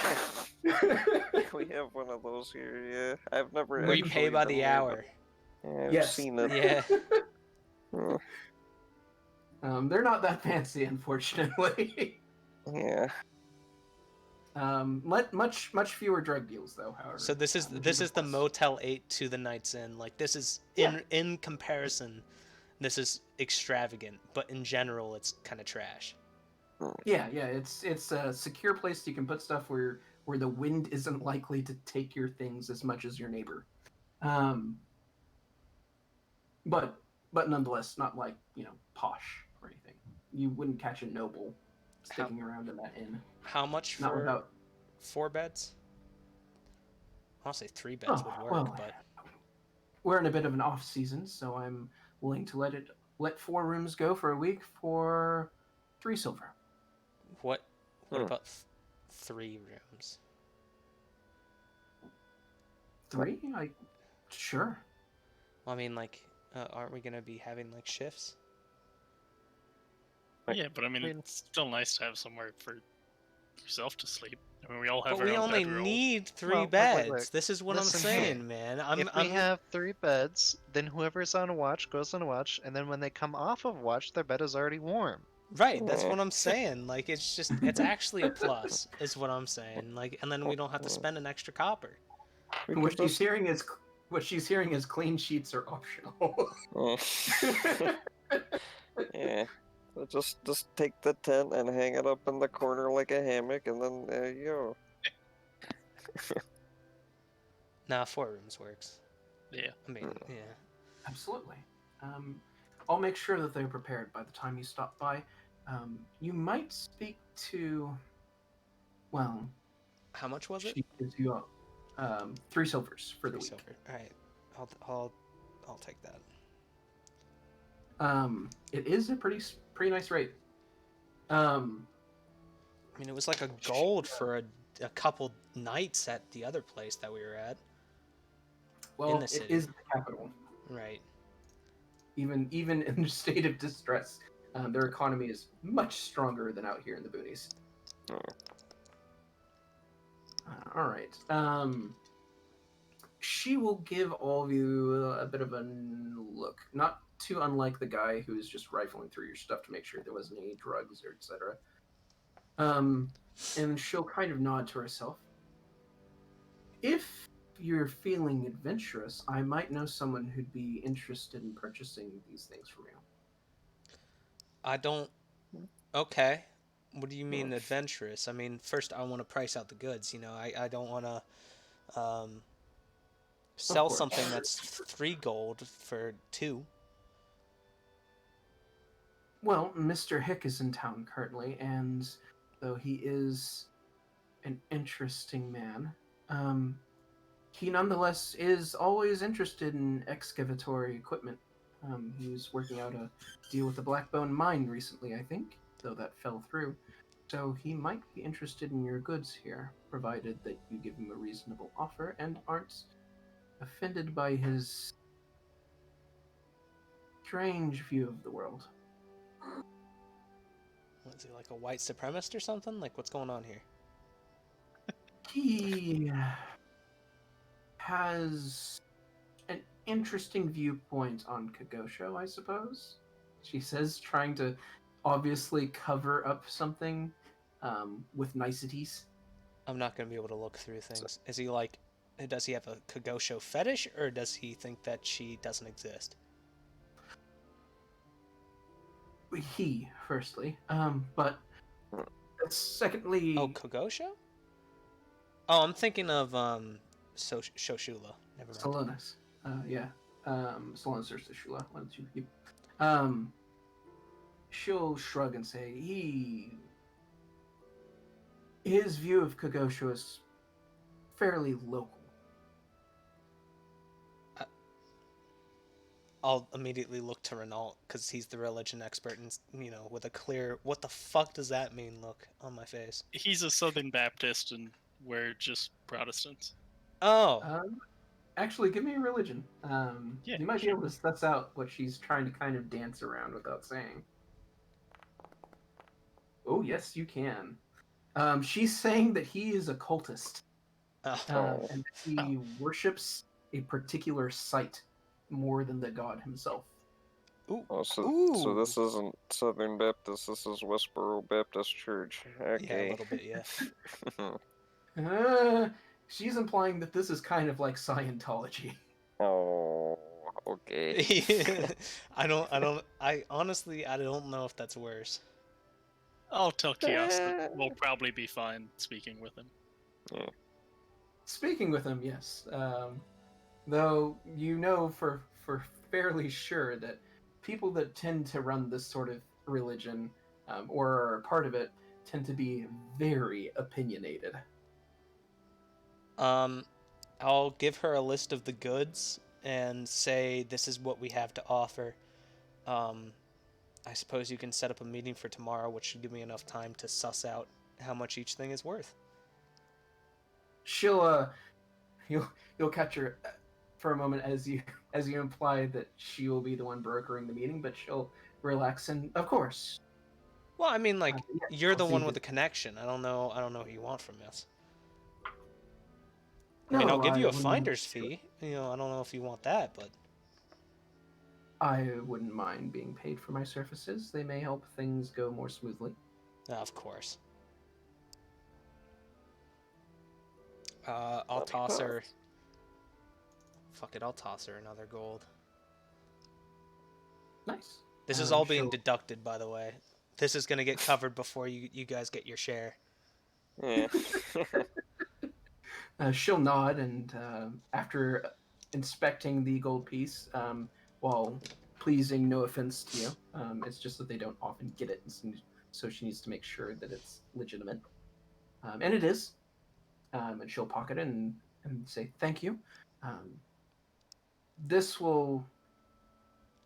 I'll get some supplies that should make the talk go easier. That said, I'll be off to the market. If you'd like to be led into your rooms, just let the girl behind the accountant know that Mary wants to give you the summer's special. She'll let you to your rooms.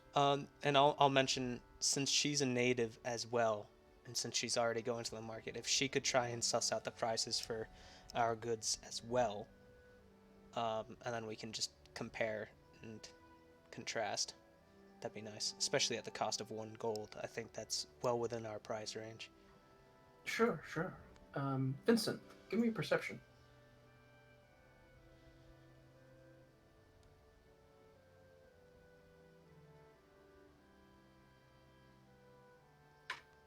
Just roll initiative for that. Oh no, it's up here. Never mind. I see. I keep forgetting. It's all right. You notice something while you've been talking here with her. She's had a bit, like most of the people here are wearing like robes or simple attire. She's wearing quite fancy stuff, but more than that, you figure, okay, maybe she's just, she's the town noble because she owns the inn, maybe the only inn in town. But something catches you about her armor. It's not decorative, even though it's thin and nicely strapped and fitted. What she's wearing is adventuring gear, more or less. It's just subtle. I mean, we're not going to go inside of the inn and find out we don't have rooms and she just scammed us out of a little more than a gold, right? This is just some hobo, then random traveler. Just yeah, sure, here. Yeah, I'll take some I money own the for a inn, room. definitely, yeah. You don't sense that sort of deceit coming from her.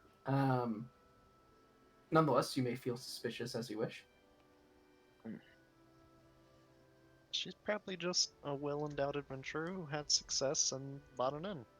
I was gonna say, assuming it seems like she has some kind of clout over the guards, so I assume that either she's got like this is just the mafia running the 30-person Right, town, that's what I'm and thinking. yeah, Accomplice. or it's legitimate. I think so. It's like that that post where somebody mentioned that the mayor of Stardew Valley has been running unopposed and just shows up to shops to collect quote-unquote taxes randomly. Yeah. The secret of Stardew Valley is don't look too deeply into Stardew Valley. Yeah. Menacing aura. She will clasp both of her hands and, bowing, shake them forward, and thinks, I will see to it that this is taken care of for you, sirs. Let's see, who... In fact, this one is going to be from Marv.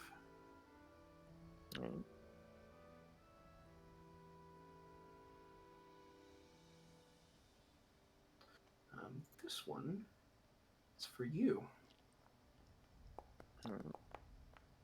Yikes. The gesture that she just made is very familiar to you, but you're not quite sure why she's the one doing it. That clasping both hands in front of you and bowing while doing a shaking motion, that is a cultural mannerism of the Sarin. How far away are we from the Sarin, like, home place? Well, I can't. I don't think I've.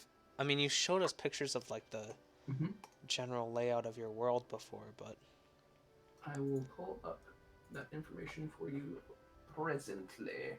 Also, I guess she doesn't look Saurian, right? Or I hope we don't. Nope.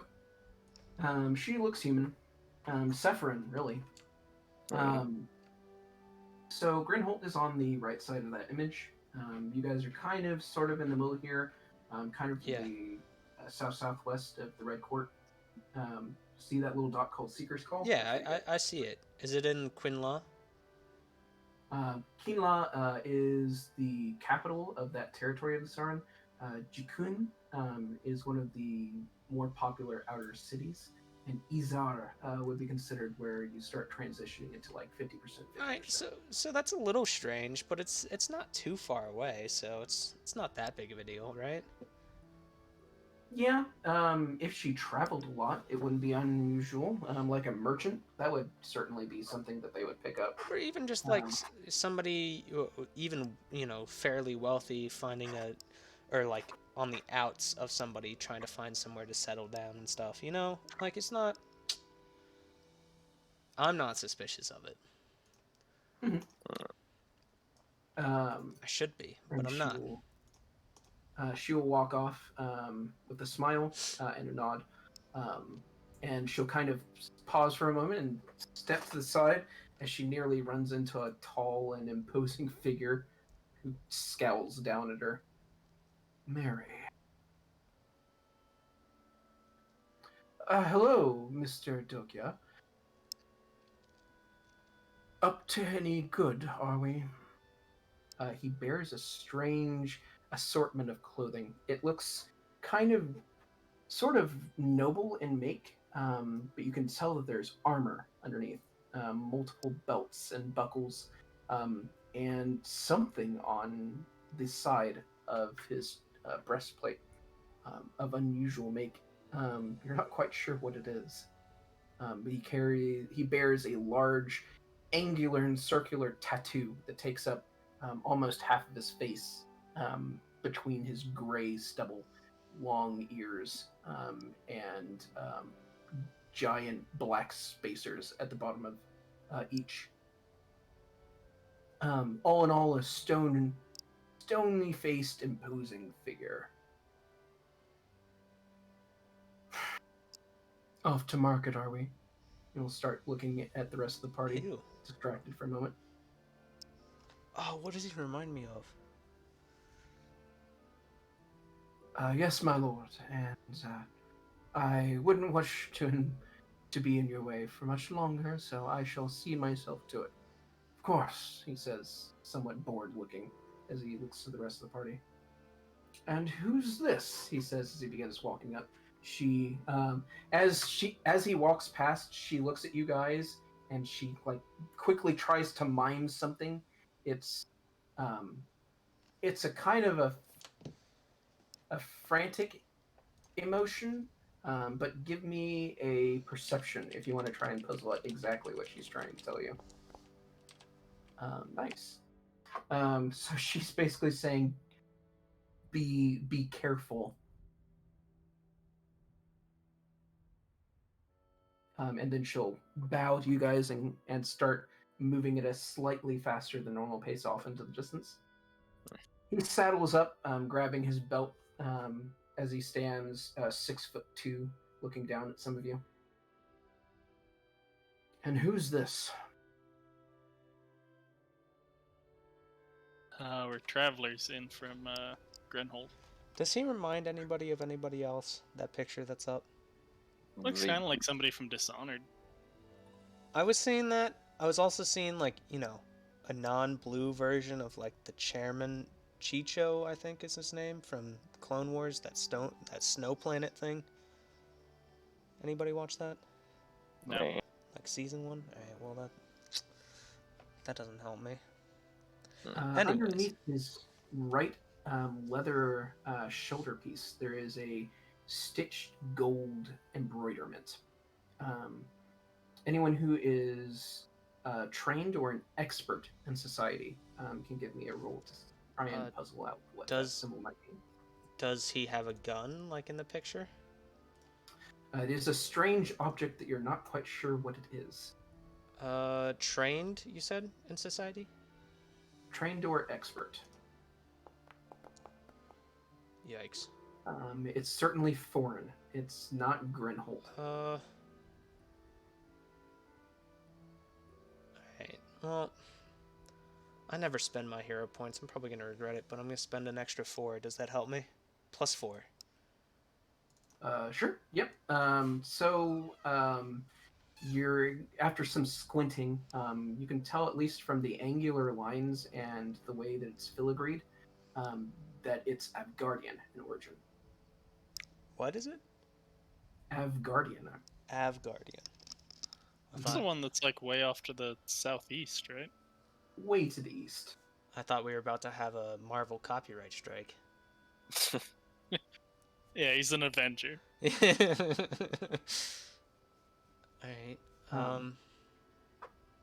It speaks to you in the language of nobility and military, but you're not quite sure precisely who the symbol is. Since I'm going with my socially awkward and completely unaware self, I'm probably gonna say, the fuck is somebody like you doing here? What is an Avgardian doing here? Do you say it as you stated? The fuck is an Avgardian doing here? That's what I'm gonna say. What is one of you people doing? I was gonna say one of you fucking, one of you here, but I want to be more specific. The folds around his nose tighten a bit as his eyes narrow, as if he just happened to catch a whiff of a dung pile that decided to offend his nose. Why are you interested? Just curious. I mean, like, you're the first of your kind that I've seen ever. Technically the second. Is it? Yeah, we saw an Avgardian when we were investigating the House of Gruel. Technically, Miss Narsika Kolani, the teacher of the bastard of Wizithel, she was also Avgardian. In that case, I would say it's just extremely rare to see one of your kind here. I've traveled around a lot, and I've only seen 3. Just out of curiosity, No disrespect meant to the Avgardians. There's a tension in the air, and then suddenly it breaks as he scoffs. Yes, I am Avgardian. Now that we've established that, more importantly, I am the mayor of this town. You're Avgardian and the mayor? She'll look at you like you're dumb. Yes. And then address the rest of the group. Please note that curfew in this town is at 5 p.m. That is when the sun strikes the horizon. Not when it's under the horizon, when it strikes the horizon. If you're seen out of doors past that time, you will either be invited to stay inside or stay outside of the town. Why do we have a curfew in place? It's extremely uncommon for any town, and usually there's a purpose whenever it's in place. It's not any of your concern, outsider. Just know that there are issues that the town is dealing with, and that those issues will be more quickly resolved with your with your observation of this rule. I mean, all right, I'll just get the news from somebody else. I mean, like, he says, and then with a shrug of his shoulders begins walking off. as he's walking away, I'll say like a whisper, but like enough for him to hear. God, what a fucking pretentious prick. Or something, some native, you know, something native similar to it, you know. It must not be the first time somebody has said this behind his back, because he keeps on walking.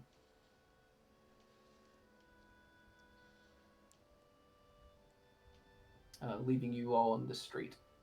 Some of the people are watching as they move around and shuffle some goods. One of the kids walks up in somewhat well repaired, but obviously not well bought canvased clothes, as they hold out an apple. Fancy a bite, sir?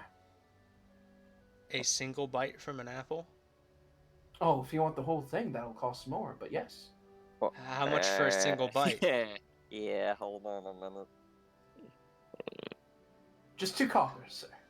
2 coppers for a single bite of an apple. Damn good apple. This better be freaking drug laden this or smuggle this thing in. Sorry, yeah. I got a very overwhelming urge just to like fucking whap him upside the head and take the entire apple, but I'm not gonna actually do that. Alright, well, out of character, if we actually kill the mayor, I get his gun. Alright? We have That's no the reason secret. to kill the mayor except for the fact that you Yeah. were a dick to him. I wasn't being. It's like, what the fuck is an American doing here in this, you know, Indian village? Oh, turns out you're the mayor of this Indian village as well. Why? You know, it's not normal, right? I mean, that comes off as a tiny bit racist, but just a tiny bit. I Was think it? from the distance, it's more like a Canadian being the mayor of a town in like Oh, is it? Michigan. Yeah. That's kind of like it. Yeah. Oh. He's from Quebec and runs a town in Ohio. Mm. Oh, I thought it was a greater distance. No, I mean that's like me being in Ohio from Minnesota. That's... In terms of like raw distance, it's about that time. But the amount of travel time it takes to get there is much greater. I was thinking like half the world away when you guys were talking about how far away it was. No, I mean I think it's like just off the map that he has in the picture there. Alright, then it's not that at all shocking then. Here, I'll show you. Oh, it's just like past Quinoa and everything like that? No, other way. Other way. Yeah. Here you go. Oh, that's not abnormal at all then. No. It's about twice the distance from Grinholt to Quinoa as it would be to get from Grinholt to Adgard. If not for the lack of any real stops in between. Around near Giant's Anvil, there's just not much there except for the occasional mining outpost or fort.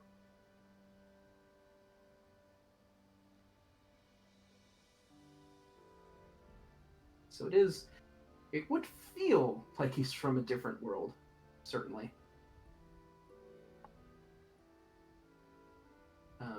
Someone from Legolas would be much more in tune with the surroundings than somebody from Avgard. Oh, well then it turns out I was even more of a dick than I was thinking. I mean, I'm used to being a fucking asshole, but that turns out I was like a really big one. Sorry, he seems used to it. So the small, probably 11-year-old boy with short cropped hair is holding up this shining red apple that has been polished to the point that its skin has almost been scraped off. And is offering a bite, if not the whole apple. What if I pay you 2 copper to eat a bite? Gladly. Go ahead, eat it. He'll take a huge chunk out of it. It good? The Cool. best. I'm not gonna give him his 2 copper.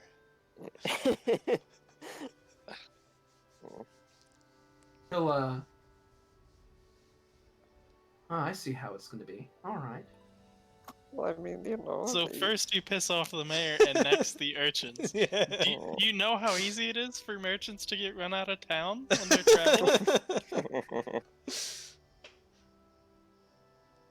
Don't think the gods will forget this, old man.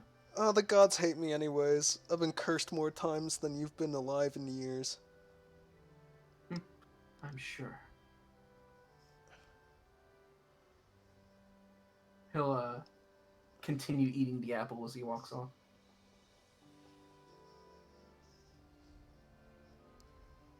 Why do I get the feeling? Why do I get the feeling like this is some just random, like, freaking deity has just sent? That's like a test. Yeah, it's something like that, or like something in the top left corner. The urchins will remember that. You know, Yeah. like, that's definitely gonna come back and bite us in the ass just because I was an asshole. But I mean, that's happened multiple times before. It's on par. Kios. Subtract 2 copper. Alright. Oh, he just took it. Okay. Yeah. I won't Only even took be 2 copper, not honestly, the whole coin purse. I won't even be surprised by that. And yeah, I'll respect that fact too. I'll just be like, alright, that's cool. You hear, you notice it just as you catch the fleeting the fleeting sounds of retreating footsteps behind you. I'll yell after the footsteps, like, I'm not even mad. Nice job.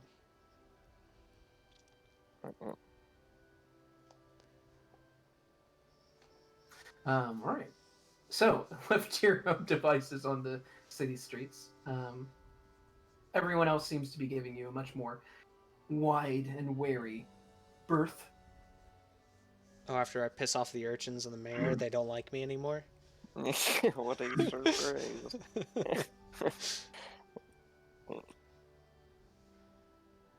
What is y'all's next move? I will be spending the day trying to ascertain prices. Fair enough. And for the rest of you? Maybe ask around about who that weird glowform lady was. Yeah, I'll try and figure out what the heck's going on in the town that's of such concern. All right.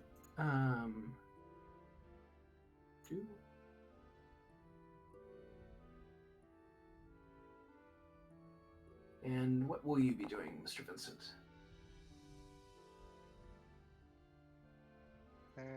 Okay, so see, Kios is getting prices on the stuff. That's right. What else is everyone else doing? Investigating rumors.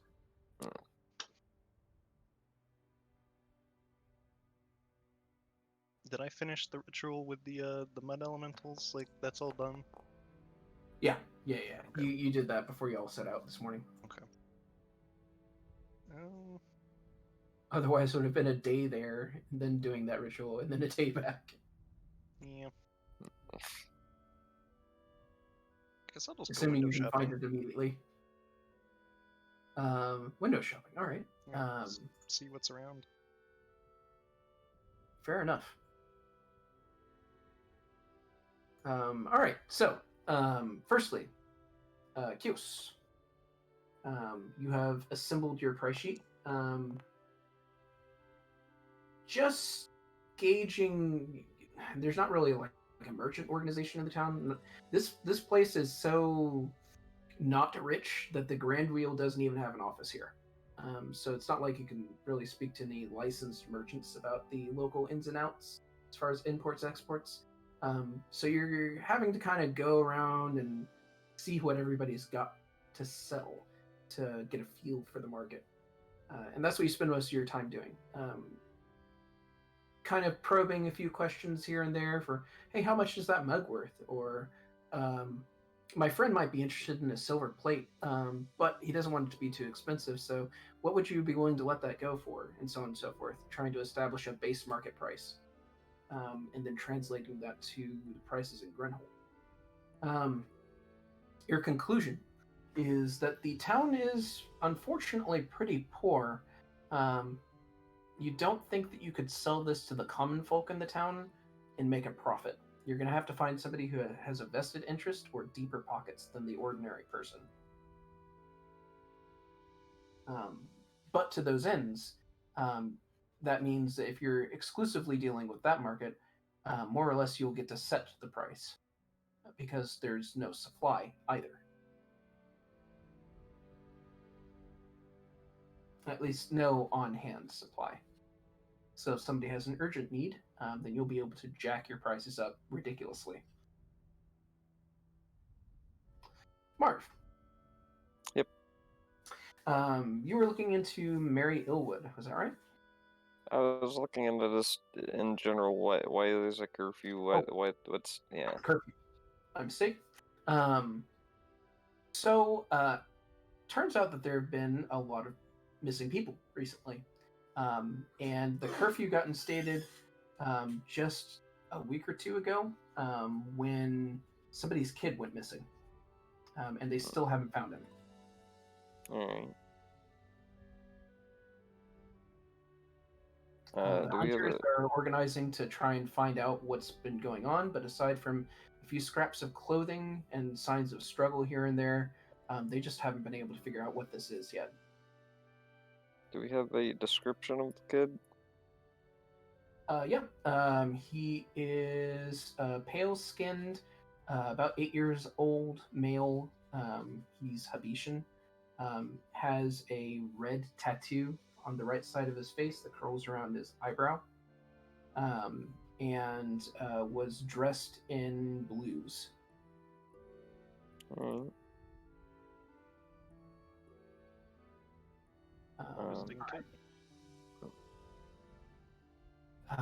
Vincent. Yep. You hear a number of interesting things about Miss Illwood, including a rather salacious rumor. It's kind of spoke lowly, but you hear a particular phrase spoken in Saran by one of the merchants that stopped in for the night at the inn. And after you get it translated, do you speak Saran?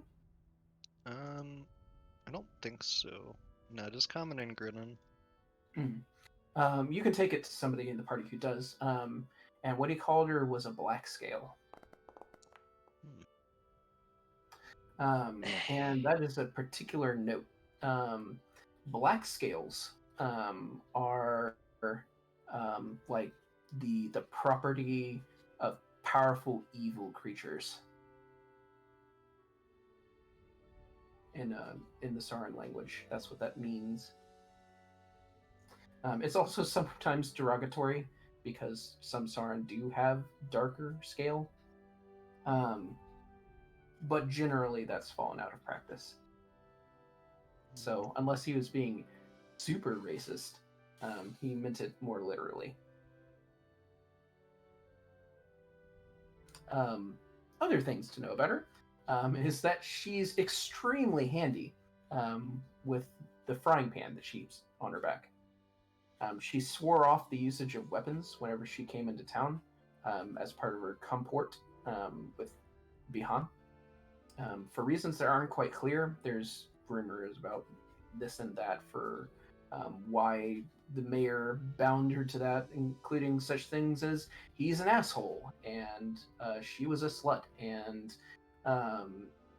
she killed a guard with her bare hand, with her rapier, and so he enforced a permanent peace binding, and so on and so forth. The prevailing thought, however, is that she's very handy with the frying pan on her back. So those are two things that you learn about Miss Illwood.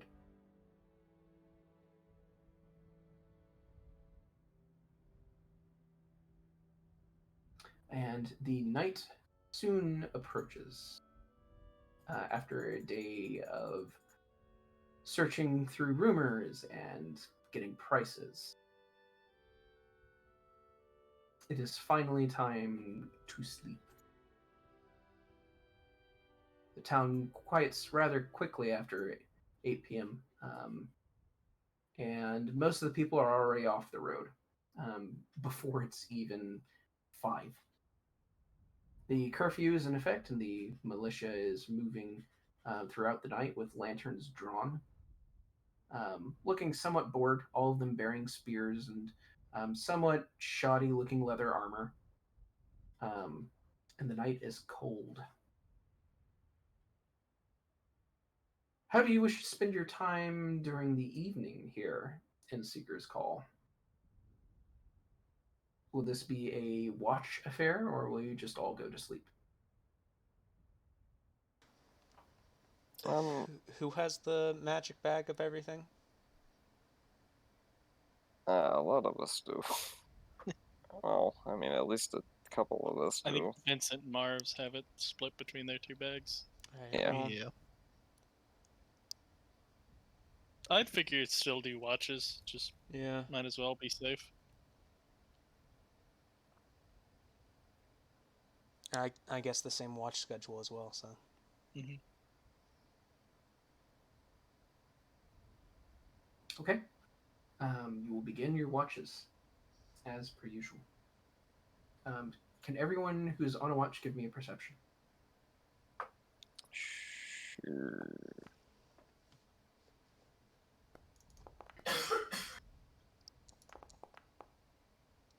Thank you. Night falls. A blanketing silence, punctuated only by footsteps clomping through the grass and mud of the streets below, through the not entirely perfectly sealed walls of the Blue Pig Inn. But there's also something else. There's a nervousness, a tension, strings being wound tighter and tighter through the night. Is the hallway that contains all of our? Is there a single hallway that all of our doors are on?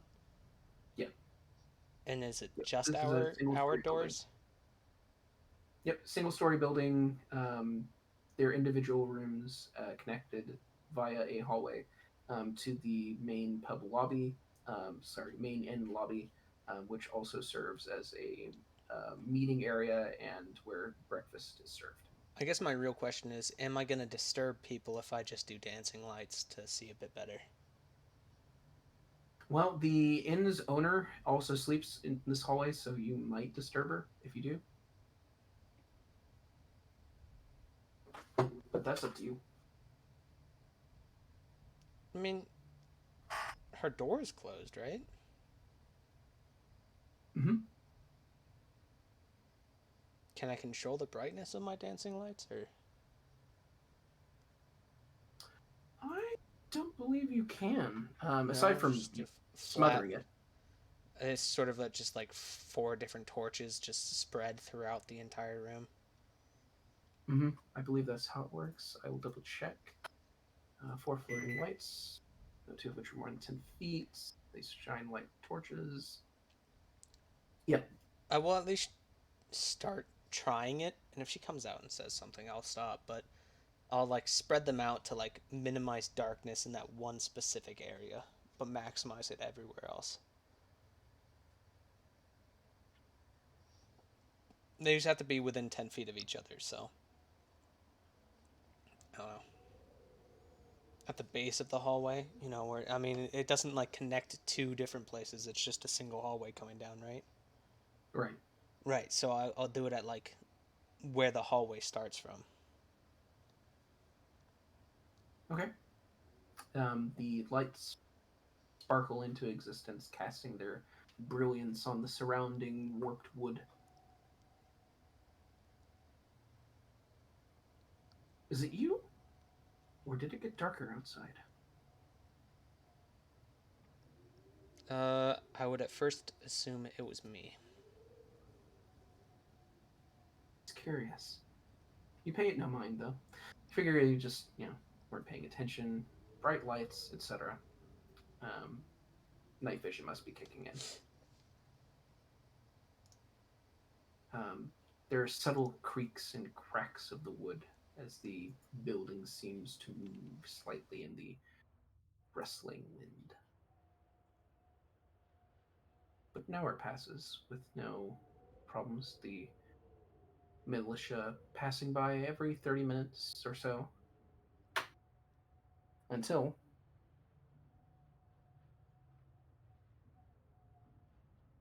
12:30, when there are no footsteps that pass by.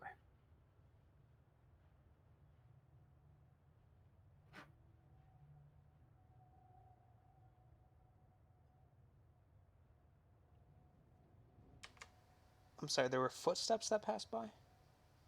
Yeah, the militia have been patrolling throughout the night. Oh, that's fine. It's whatever. Another hour passes. Still nothing. Okay. And it is time now. Can I find a target for animate dead? You can always find a target for animate dead. Can I really? Yeah. I'm What, going a to skeleton just comes out of like Take a body, yeah. If it's conjuration, then yeah. Because it doesn't have like components, corpse, or anything like that.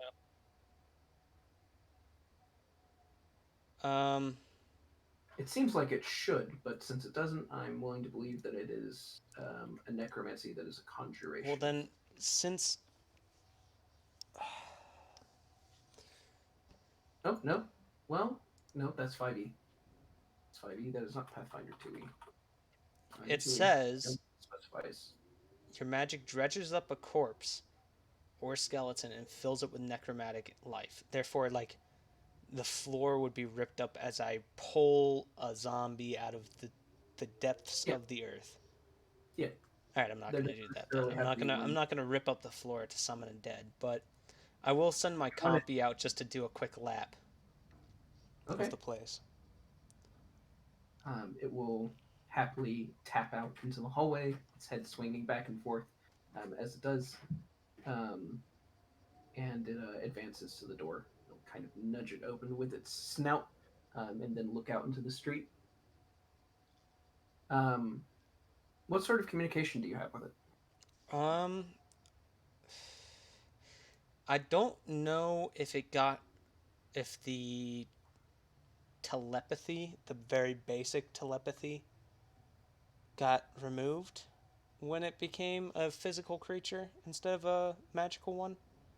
Yes. It did. It only has the features that you give it. All right, then it can speak. The one to start with. So I'm assuming it's gonna scream "fuck" and then immediately get its head cut off.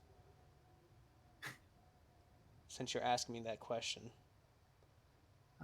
No, it doesn't say anything. You'll hear the door creak open, and you'll hear tiny little foot pads next to the window. And it'll stop for a moment.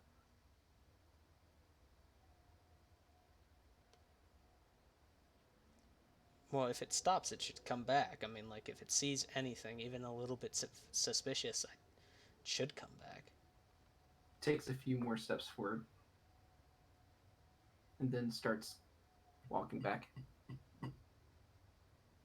Comes to the door, nudges itself inside, and will walk back. Spooky. I mean, we already established that. Do you got any more specific details?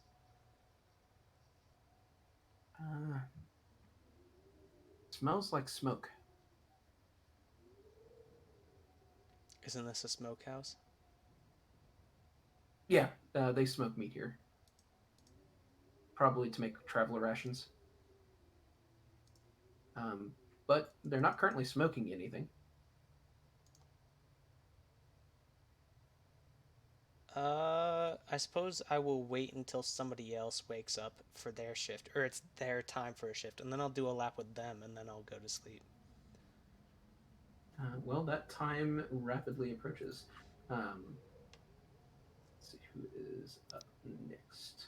Renault. Renault's. Yeah. Then I'll wake up Renault, say, Pancake says it's spooky outside, we gotta go do a lap at the perimeter, and then it's your shift. Cool beans.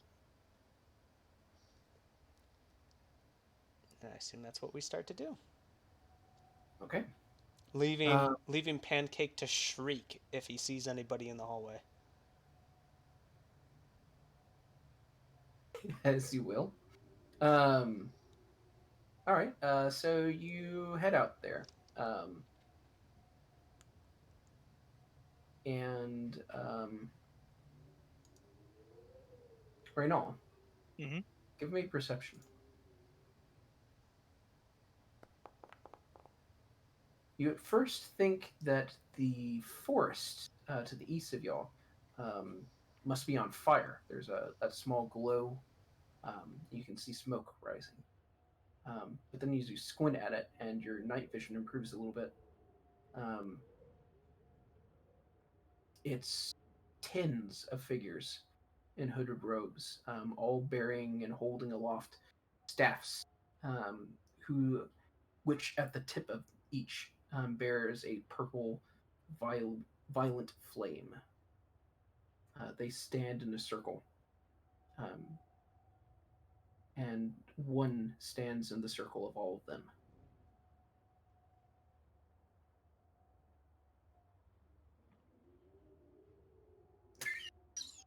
I imagine they're probably further than 30. Theos I won't actually do that. sprints out the door towards No. It's just a religious gathering, so it's my first reaction is just to give somebody a crisis of faith. You Kool-Aid man out of the inn. Oh yeah.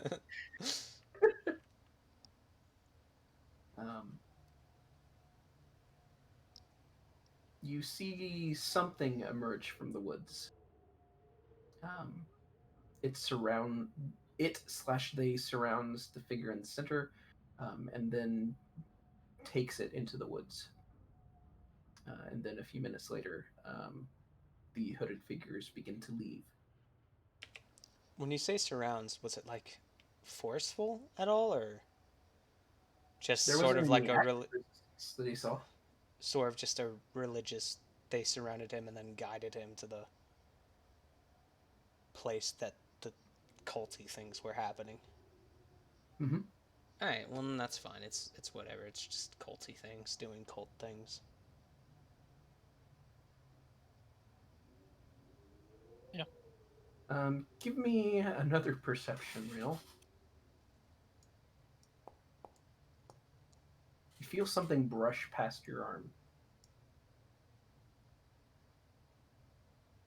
I'm gonna try and turn around real quick and see what it was. Street is empty. I'm gonna cast Spirit Sense. Ooh.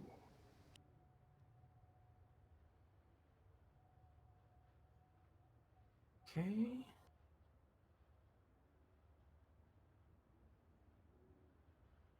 I think really just ends up meaning I get a +1. Mm-hmm. You detect something. It's up on the roof above you. Turn my head and look at the roof. You look, and at first there doesn't appear to be anything there. But then you see it staring down at you. Cracked face, unflinching and unmoving.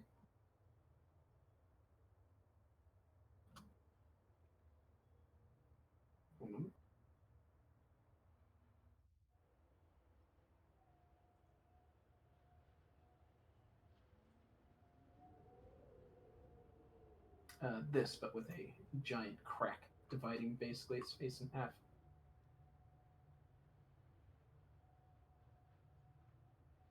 Oh dear.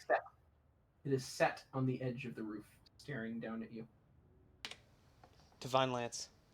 Yes, we're going inside No, now. no, fuck that. No, I'm Divine Lancing that. Don't antagonize the fucking demon. It is most certainly. Well, actually, give me a religion. You might just know what this is. Who? Brynel. Okay. Oh yeah, you know what this is. This is a soul-bound doll. No, somebody has bound a spirit into this creature. Did I see the? Does he point it out to me? Who saw the doll? Does he? Who saw No, the? I'd tell you we're going inside now. I'm not gonna stop looking at the doll, but I'm telling you we're going inside. Well, if you're directly looking at the doll, saying, "Oh my God, we got to go inside now," I'm gonna immediately look where you're looking. Yeah, no, don't fucking antagonize the spooky doll. So I look where he's looking. Do I see the doll? You want me to do a perception, or what do you want? Yes. All right. Perception.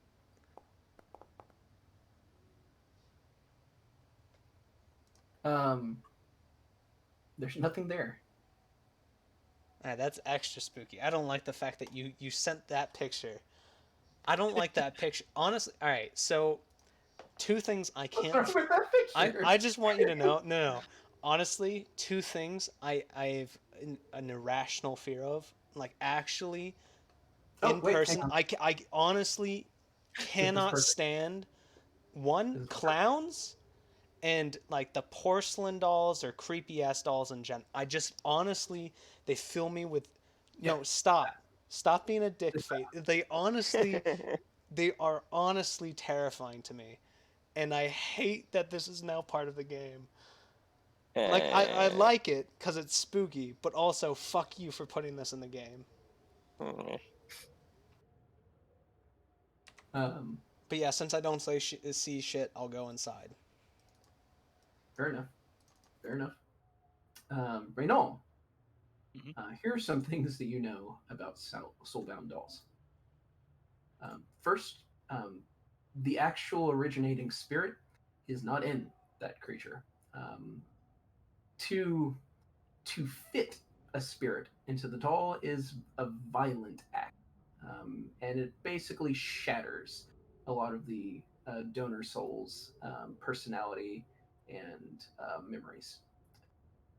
But some of the personality remains, and if it's a particularly skilled practitioner, it may retain most of the memories. Generally, they don't. But that does mean that it matches the donor soul's alignment, and they gain any corresponding alignment traits that they would normally have in life. This unfortunately means that particularly horrid necromancers in the past have often targeted Erevastians specifically for this reason. I'm gonna say hello to the spooky doll after I send Kios inside. You'll hear a ratcheting. That is an extraordinarily bad idea. Yep. As it turns its head to look at you.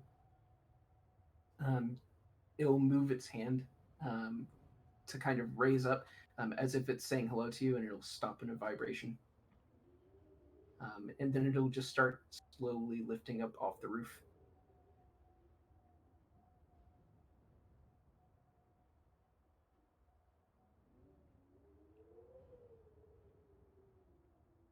I guess I'll just watch it for a bit, make sure it's not like coming towards me. Otherwise, I'll just go inside if it looks like it's going somewhere else. It will ratchet its head up to stare at the moon, and then will just start floating off into the sky. Oh. Spooky dolls from space. I think I had a different. Hold on. Hold on. It's fine. Probably. Yeah, I'm gonna head inside after that one. I'll give you its immunities for free. Ooh. It would be immune to anything that has bleed, death effects, disease, doomed, drained, fatigued, healing, mental, necromancy, non-lethal, paralyzed, poisoned, sickened, or unconscious. Huh. And it does know a language, but whatever language it knows is the one that was spoken by its creator. So if it does speak a language, I'm suspecting it's probably whatever language that other person Yeah, was it's probably speaking the in. spooky woman that we saw. Which on the plus side, I can now prepare comprehend language. Oh, dude, me too. I have it prepared. I could have So- used that. God damn it! I This is forgot the probably name. not. It's probably not what you had in mind at all, but this is the very first thing that just popped into my head as soon as you're talking about it, just staring up and floating off. That's not unfair. That's kind of what happens. It just goes away.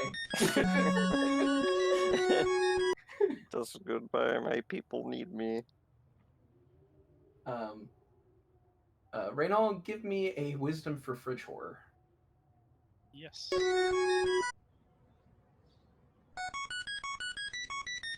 missing child warbler. Yeah, that's what I was worried about. That's a pretty fucked up thing to do to that poor frog, dude. Yeah, honestly,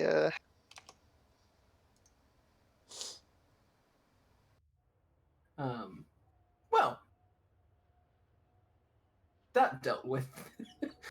You head back inside and prepare comprehend languages for further spooky midnight visits. The rest of your time passes relatively quickly. Before long, it's about 5:30 in the morning. You hear some movement from the innkeeper's room. She must be an early bird. But it is time to awaken the next in line. Yeah, I'll awaken Marv's, is it? I think so. What do you tell Marv? Watch out for spooky things. Alright. I generally try Solid to do advice. that. That's Yeah. so incredibly vague. Oh, Wait, my compy's a physical animal, so does it need sleep? No. No? I'll just have it help out everybody after me, I guess. Just have a general alarm system of it shrieking if anything spooky, if anything like, not spooky starts, anything like more physical than spooky happens. Door opens, etc. Doors are going to be opening frequently, so I hope everyone's ready. Well, I mean, like, front door opens. Yeah. I'm gonna say just every time somebody does the like housekeeping next on the door, just And Like a horrible doorbell off of the Addams Family mansion.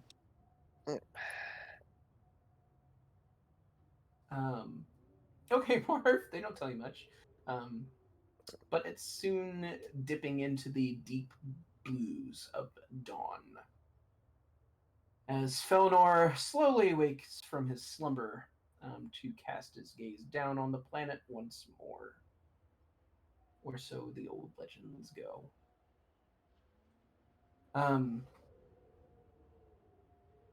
The innkeep is up and about. She heads into the kitchen and starts cooking. She's somewhat surprised that you're up, and she'll bring you a cup of coffee. I suppose I will accept it and thank you for the copy. Of course. What are you doing up so early? Watching just I don't want to give. Well, I don't give a grip, but I'm just making sure. I've heard rumors of bad things happening, and I'm making sure we're well accounted for. She nods as she sips on her coffee. Yeah, there's been a lot lately. Poor kids.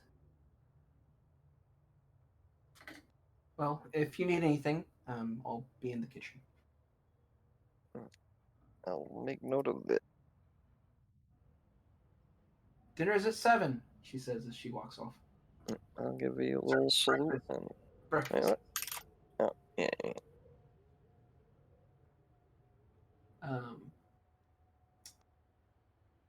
You sit out in front of the door, kind of sat against the wall, looking out from the single window that looks onto the street from this inn. And you notice something odd. There were guards in the street yesterday. There still aren't any. But you're starting to see some people poking their heads out from their houses. Oh. So is this, do I see anyone in the middle of the street? Is this just cliche Mexican standoff that I'm witnessing here? You poke your head out the door. Doesn't seem like anybody's gotten themselves into a duel.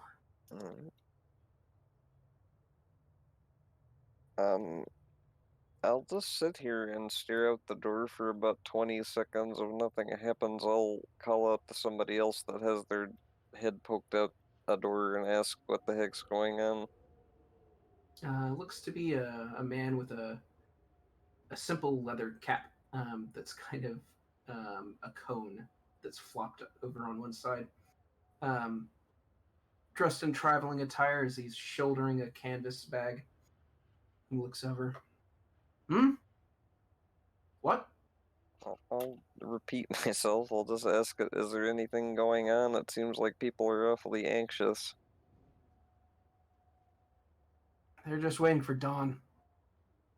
That's understandable. Bag on your shoulder, and folks are a little too superstitious these days, you know.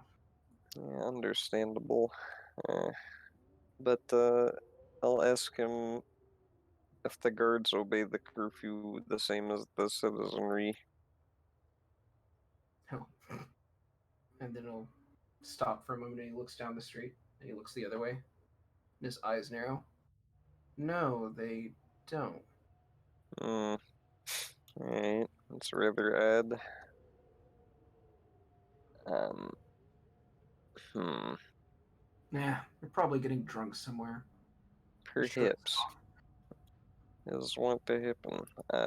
I'll thank him for his information. I don't know. I don't want to walk outside and get shot. So yeah. Just immediately.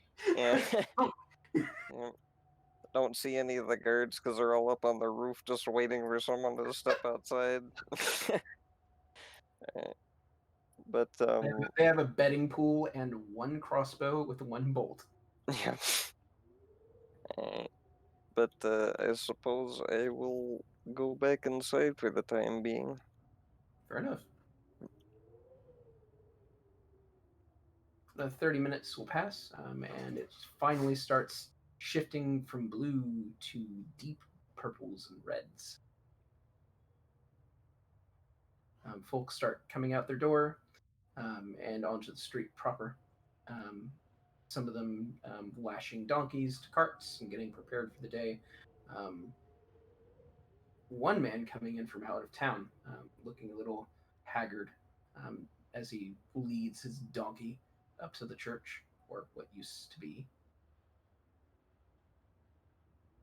I assume you mean what used to be a church and what used to be a donkey, right? Yes. Alright.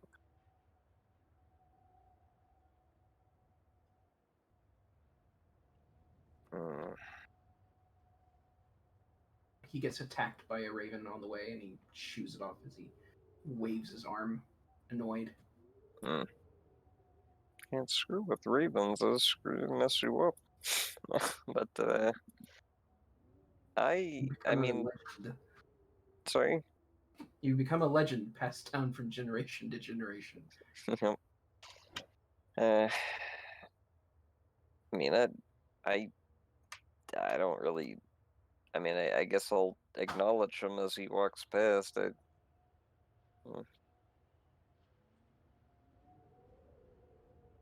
He'll not seemingly notice. Alright. Understandable. Wants to be left alone. Alright. Yeah, everyone in this town seems to be kind of standoffish and stony. Yeah. Not really warm to visitors. Well, if nothing strange or paranormal or other ways screwy is happening, I guess I'll just wait out the rest of the watch. Fair enough. Vincent. Yep. You're awoken from a dream of being surrounded by ravens and disembodied tiny laughter. Do you call a group of ravens a murder of ravens, or is it only for crows? It depends on the placement and spacing, but generally.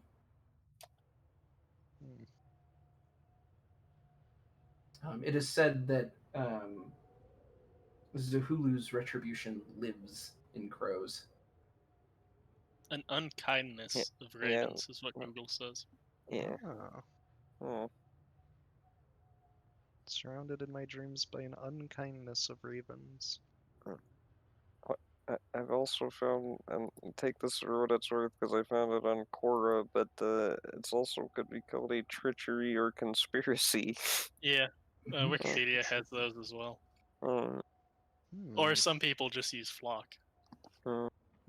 They're boring people. Exactly. They are automatically disqualified from the flock class them. Yeah. There you go. If you're not willing Increase to the call pun counter. if you're not willing to call a band of crows a murder or a conspiracy or an unkindness, then just get out of the bard class. Immediately banned. Or a treachery or conspiracy. Just like what? I mean, that's pretty good, but like conspiracy of ravens. Yeah. Yeah. The pressure of the dark evening begins to subside as the morning's light takes hold. Vincent, nothing untoward happens on your shift, although Mary will offer you an omelet. Wow. How nice. I'll accept. +1 to all saving throws for the next 8 hours.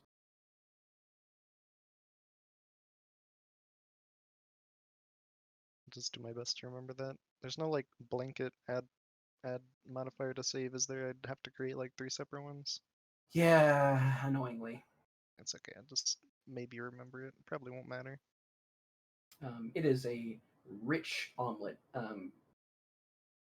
that tastes buttery on the inside almost, and has the hints of cheese and vegetables, and small, tiny cubes of ham. Nice. It is a hearty meal in and of itself. For long, it is time to awaken the rest of your band and greet the now full day.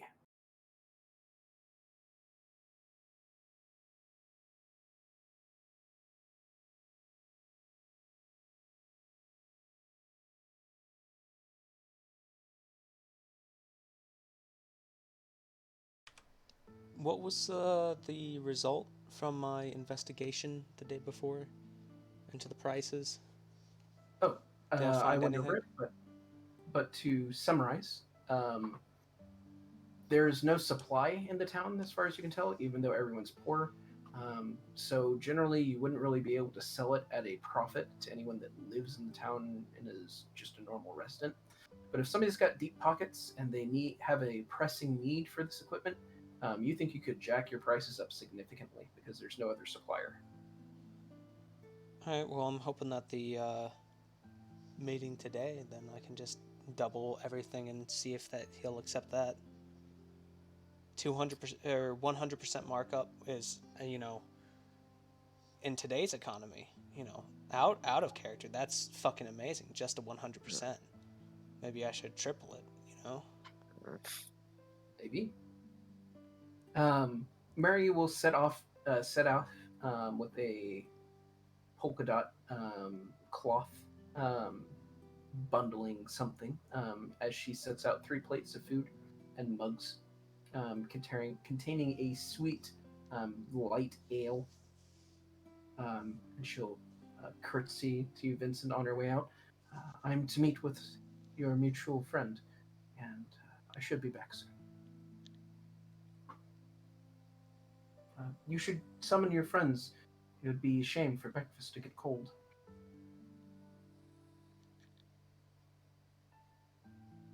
Everybody gather up. Come on, breakfast time. Most important meal of the day. To whomever imbibes, +1 to all saving throws for the next 8 hours. Nice. In about 30 minutes, she'll be back without the package. And she'll come up to the counter. Are you guys just staying in the inn, waiting for her to come back, or? Yeah, I mean, if she was gonna bring the guy we were wanting to talk to, or if she was going to meet with him.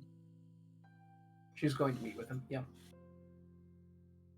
Yeah. She places her elbows on the counter. She leans over to you guys. Well, I managed to meet with him, and he's agreed to meet with you all. He's somewhat busy today, so he won't have too much time to negotiate. But I did make sure that he brought his trading coin, so he is prepared to make an immediate trade if the price is right.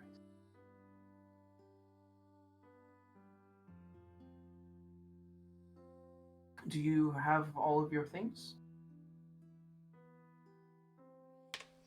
Yeah. Marv's? Have you lost everything? I mean, yeah, I mean, I assume I still have it. It should be on my back. I mean, And I guess give a quick check, make sure Spooky Float Doll didn't steal it. yeah, I mean, I don't know how one. Full of soulbound dolls. Bro, fuck that, dude. They're all dressed like clowns too, just to really piss off JC. Don't do Every that, time dude. you open it, it's Honestly, circus it's not okay. Like the clown from Poltergeist just does me in. So don't like. It's like the bag of weasels, but bag of spooky clown dolls. Dude, nah, I don't know if I'd actually play with you guys after that. Like honestly, as soon as that becomes canon in this universe, I just don't want to be a part of it. But I mean, I don't know how you would check it, but I would see if everything is there. I mean, I don't want to dump literally everything out of the bag, but What, like the skull? Well, I mean, I guess I don't actually have much except for the mining equipment and you know what? Actually, that's all I have in the bag. So yeah, I'll just do that. Here's That'll your be fine. fucking mining equipment. Dump. Oh, yeah. I mean, it doesn't like violently throw it out, right? It's just No. like kind of, yeah, okay. Okay, so she says that he'll be waiting for you at the old church of Kadosho. Mhm. That's news to you, Renal. You noticed that the church was lacking any particular insignia. Perhaps they took it down, but it stabs at you a bit to learn that that church belonged to Gagosho. It is an ill omen. Yeah. I guess let's go meet with them. He waits, leaned against one of the burnt pillars, dressed in a sash with a belted pouch resting against. Some of his midriff is exposed, showing his mauve flesh underneath. But he bears kind of feathery, shoulder-plated leather armor with small silver studs, at the top of which he has epaulettes of a kind of a greenish-blue metal with spikes sticking out from them, and a neck guard that rises up to his cheeks as it clams open. His arms wrapped in tight cloth that ends in leather straps that wrap around his fingers. Altogether, a strange appearance. Short, spiky black hair, and glowing tattoos from the bridge of his nose out to his temples, and normal tattoos besides. Alright, is bartering society? Yeah. Okay. Unless you wanna go the route of diplomacy or intimidation. No. But generally, Who has the best society? I have 12. I got 14 to diplomacy. Alright. So you might want to go that route and hope also Okay. that the Gosho priest helps. Know that then our prices, I'm going to list them off to you, Fate, and then I'll just have, Renault gives him our prices kind of thing. But sure. the 30 picks will be 20 GP bulk. The 40 days of essentials should be 50. The oil will give him a discount at 25. And the bullseye lanterns at 10. And then, if needed, we can negotiate down, but in general, those are our prices. Okay. So, I guess I don't know what the total is for that. 20, 50, 25, and then 10 is what I said. So, 105 total. You see a number of those people that had these dark slate robes and the purple flames hanging around near him, near two large carts that are being driven by Serena. His arms are folded and he'll listen and nod. That's fine. Goddamn, we should have asked for more. Damn it! He'll pull out a black oily leather bag and he'll toss it. That should have the amount. And a little extra. Yeah, sucker, now we get the coin in. No. Now we And get the free bag! Keeping that. It's a small scaled leather. You're not quite sure what it's from. Alright, how much is in it? 130 gold pieces. They're Quinoa currency. Okay. Alright, I'll round in my favor because I also have 1.5 gold and fees and such that we've collected. But I will do the calculations now for everybody. Don't worry. He'll raise his arm and his men will walk forward and start taking the items and loading them into the carts. His eyes linger on the magic bag for a moment as he seems to consider something. Then he looks into your eyes. How much? No. That's on Marv's. No. I just let him know that I'm not selling the bag. It's Gift from our nephew. yeah, it's of sentimental value to me, sort of. Enough to where I don't want to sell it. That's where I keep all my emotional baggage. Yeah. Alright, up the pound. Alright, come on. Alright, we got it. He'll narrow his eyes a little bit, but nod. Bonds of family are hard to overcome. Right. I understand this.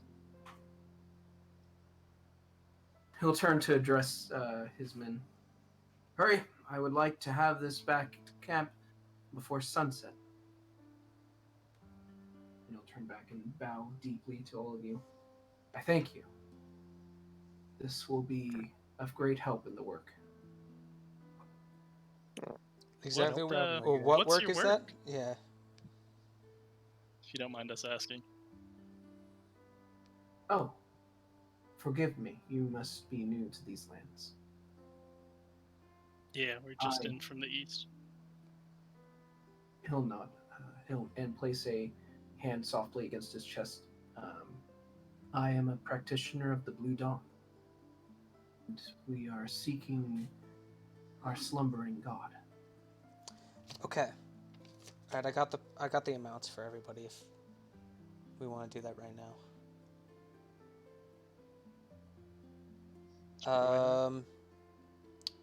Renault gets 5 gold. Nice. I finally financially recovered. Nice. Who we got next? Marv, you got 2 plat and 8 gold. Vince, you got 3 plat and 9 gold. And I got the rest. Plat is what, 10 gold? 10 gold, yeah. Yeah. Good luck finding a money changer for that in this town, though. Well, I mean, you don't have to do plat. You can do 58, or I get 58 gold. Because I fronted the most. But I guess I'll ask him which god it is that they're looking for. He'll give a knowing chuckle. His eyes linger on your holy symbol for a bit, and he'll nod to himself. Yes, I know that the Pantheon are, of course, of divine nature, but our god is earthly. He slumbers under the ground, not like Gosho. He is more present, like Pyros. He does not wander. He waits. And we seek to meet him.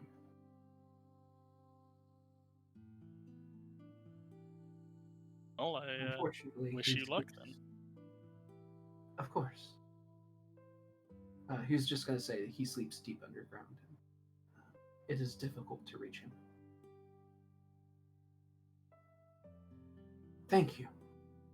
He will grab your hands. They're very cold. And shake them. It is an honor to be served by one so devoutly devoted to another god. May your faith inspire others. Thank you. Same to you. Of course. And he'll turn and help his flock load things. Bihan is down the street, leaned against a wall, eating a carrot as he stares. As they turn to leave, he'll spit on the ground and start walking off.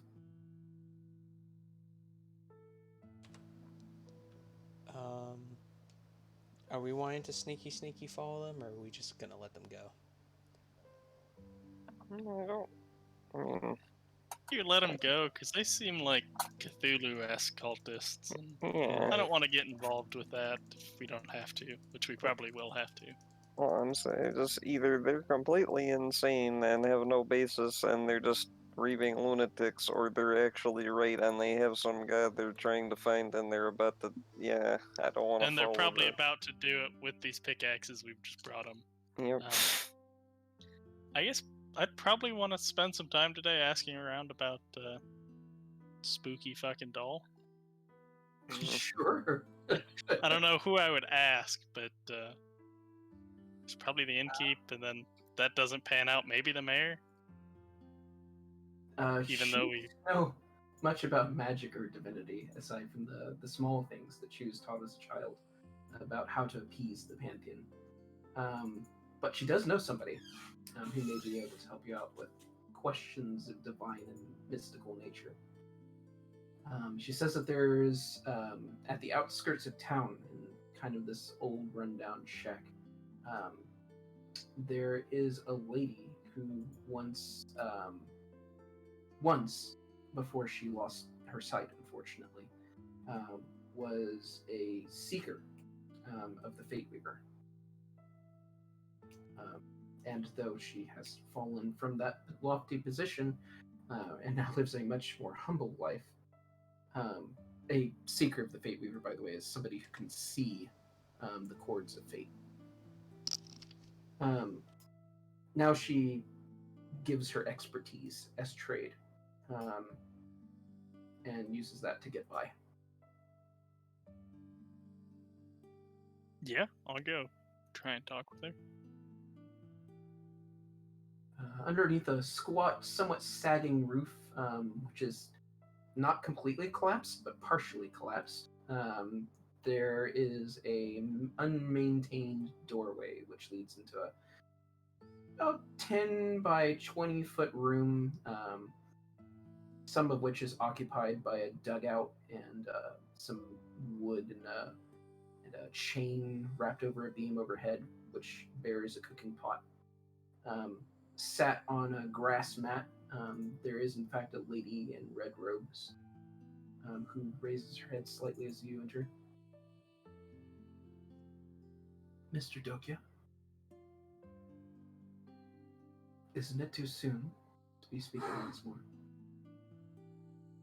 I think you have me mistaken for someone else. Sorry. I'm a Oh. traveler in from the east. Your steps have presence to them. So how can I help you? Well, I'm looking for some help with some probably divine and or occult matters. Heard you have some degree of expertise on them. Divine, at least. Well, I can try to help you. What is the nature of your information? Divine or occult? I'm unsure, but I think occult. Was a spirit-bound doll, or whatever it was that was called. Soulbound doll. Yeah. She'll nod pensively. Yes, that's a necromancer's plaything. They are unfortunate realities. You mean to say that you've seen one? Yeah, last night, and it matched roughly the description of one of the kids that has been missing. Oh. She bows her head for a moment, collecting herself. That's horrible. Are you sure? Yeah, pretty sure. This is her.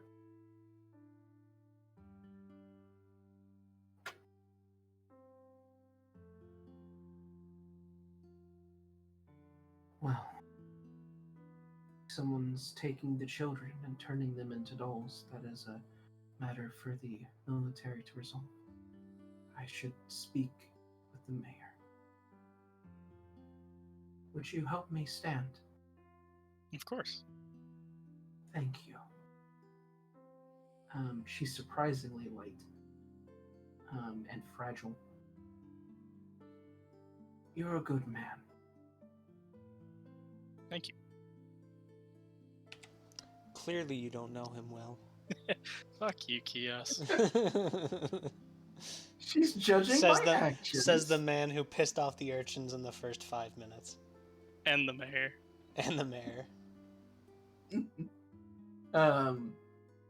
If you'll take me out to the church, he'll know what it means if I stand there. Sure. Thank you. And she places an arm on your shoulder to stop you from leaving the house for a moment. I feel I should tell you something. No. You should not reveal that scroll to the man.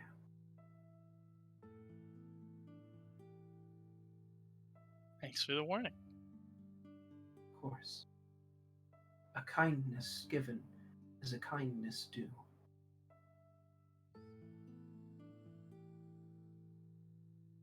And she'll let you escort her to the church. Bihan will see it and immediately start striding over with his eyes rolling. Yes. She'll turn her head a bit and upwards as she reaches out somewhat uncertainly but also confidently to try and reach Renault's arm to grasp it. This man, she indicates by grabbing your arm and then releasing it, says that he has witnessed a soul-bound doll. I don't know what that means, the mayor says. It is a cursed thing. An object that has been stuffed with the soul of the living, shattered and broken. It is a cruelty to the dead and undead alike. You should not allow it in your town. You should inform your guard to seek it out and destroy it, and perhaps seek the Lord and organize a militia to hunt down the creator of this cursed thing. He's just arrived. How do you know that what he saw wasn't just a bird? I trust in him, and you trust in me. Fine. I'll see it done. Is there anything else? No. Good day, Elise. And Bihan will start walking off. Thank you again, she says to Raynal.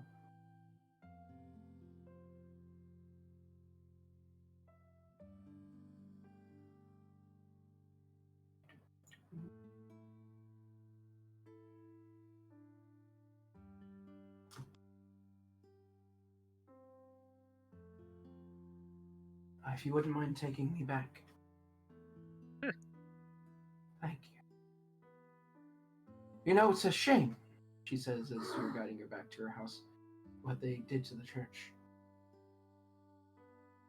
What happened to it? Well, she says, pausing, turning to almost look at your holy symbol, but not quite. I wouldn't want to cause you discomfort. I've had my fair share of discomfort over the years. Sure, I can bear a bit more.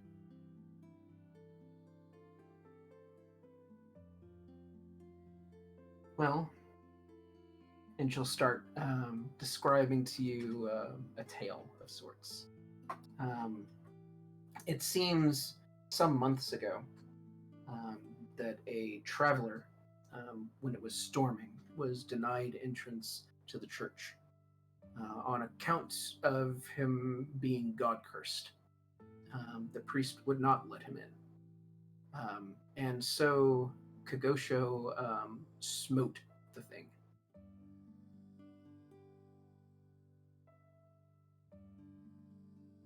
Huh. And since the priest has been driven out.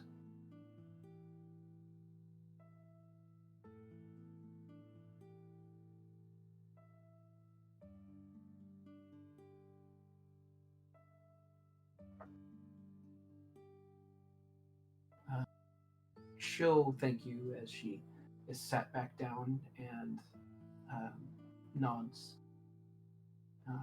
permitting you to leave. Be careful on the roads, young sir. Thanks. I'll wish her well and leave, I guess.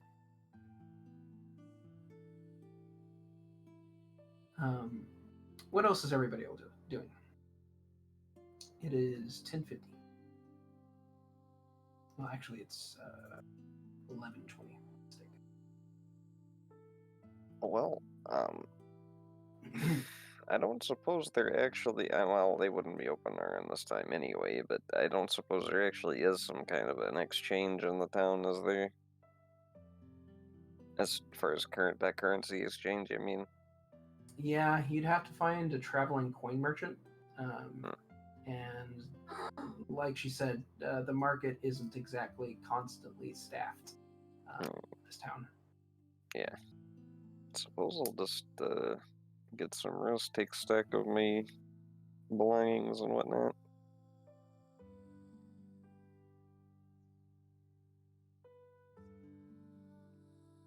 All right.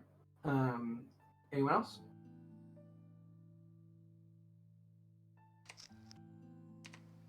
I'm sorry, what was it?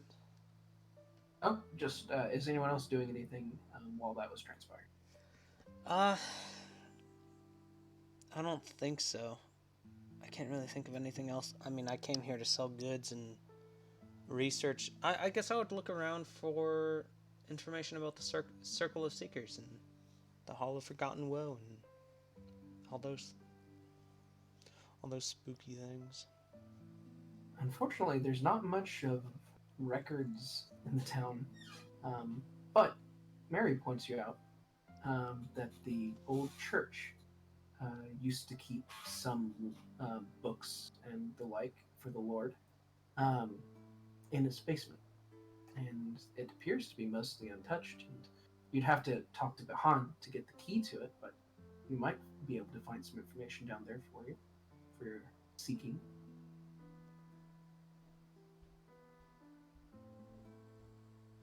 Alright, then I'm going there. Behan will be sat behind a small, squat, simple wooden desk, somewhat cramped quarters.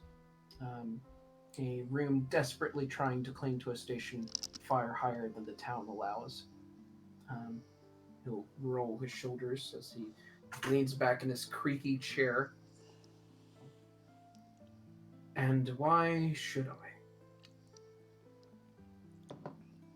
Because I'm asking nicely and I'm very resourceful.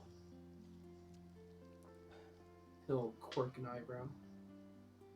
You know, more conceited men might take that as a threat. But I meant it more as an offer than a threat. I fail to see how resources are going to gain you access to a locked reliquary. But if you can find some means in, by the grace of the gods, you are of course welcome. But I see no reason to hand this key over to you. How do I know that you won't simply steal from the place? I have access to the libraries in Grinhold. I don't really need access here other than the fact I don't need the stuff here to keep the things that you have here because I most likely have everything back in Grinhold. But Grinhold is over a week away. You have access to the Royal Library. Come. Correct. Shouldn't you set your lies to a much lower caliber? I mean, our nephew is the king, so I mean, the yeah. High King of Skyrim. So I don't. Is Marv's with me? I mean, I didn't really specify what. Basically, do I have a bag of holding near me? Basically, just to go. I'll be All with right, you, bitch. I'll be with you. Yeah, I didn't really specify I was in a particular place. I would just be bumming around with you guys, I guess. What was Renault doing something specific? Yeah, I was talking to the blind lady to ask about the doll. Okay, I don't want to be anywhere near the doll thing either. Right? Yeah, no, I'm staying far away Yeah, from that plot point. I'll be with you. Yeah. Our nephew is the High King of Skyrim, so watch out. Ulfric Stormcloak! That's what I said. Did I stutter? You'd rather believe that a barbarian can dragon shout me through the wall.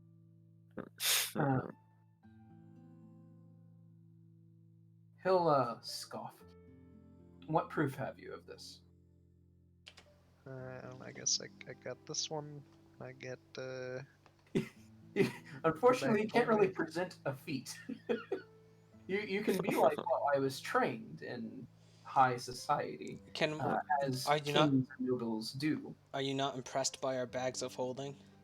Not bag of holding, bags of holding. Behold my stuff. Yeah, that's basically what I'm doing right now, aren't I?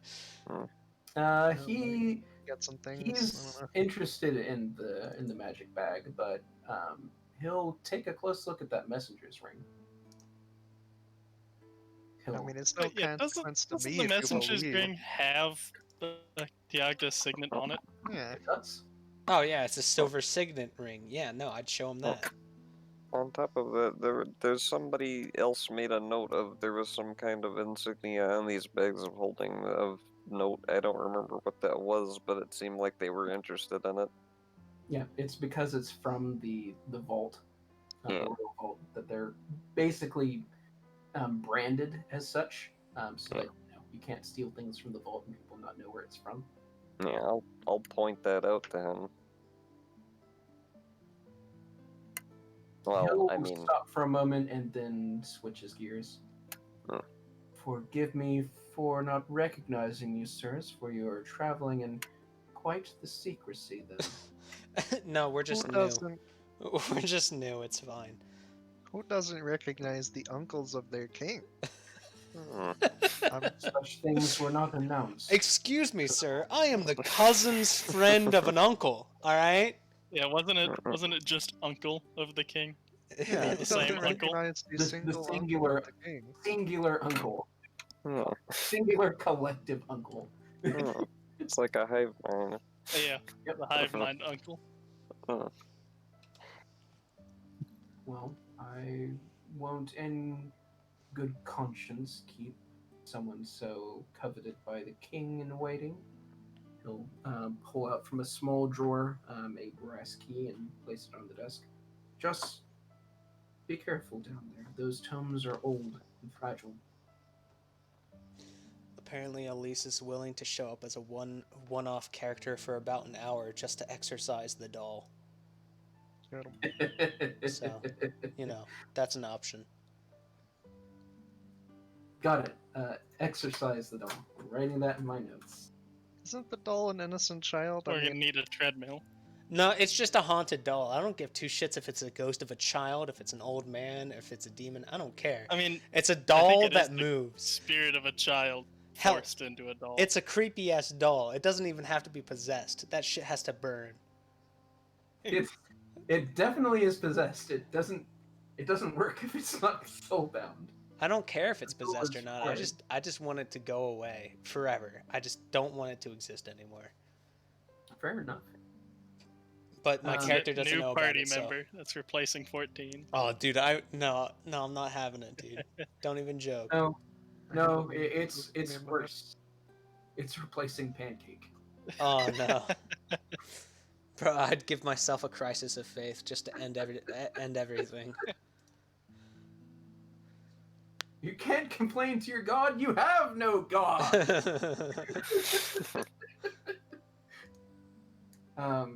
So in the somewhat wrecked Kagoshan church, as stated back amongst the scattered pews, there is a staircase leading downwards that used to lead to corridors and the like that have been tossed and somewhat bared.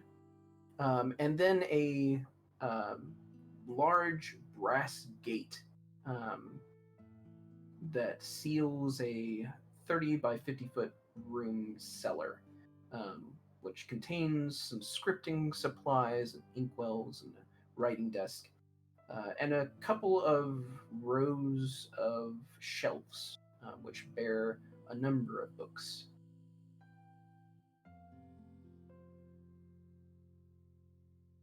And at the front, at the gate, there is a large, impressive-looking iron lock, which the brass key fits perfectly.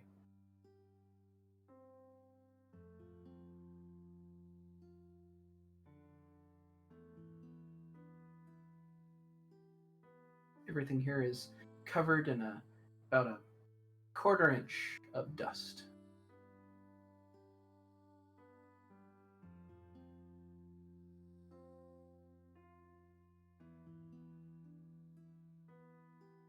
Und so,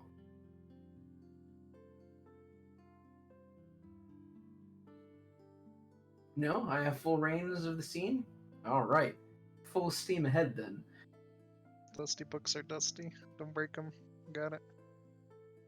The party scatters out amongst the old library, searching for volumes of interest relative to your current journey.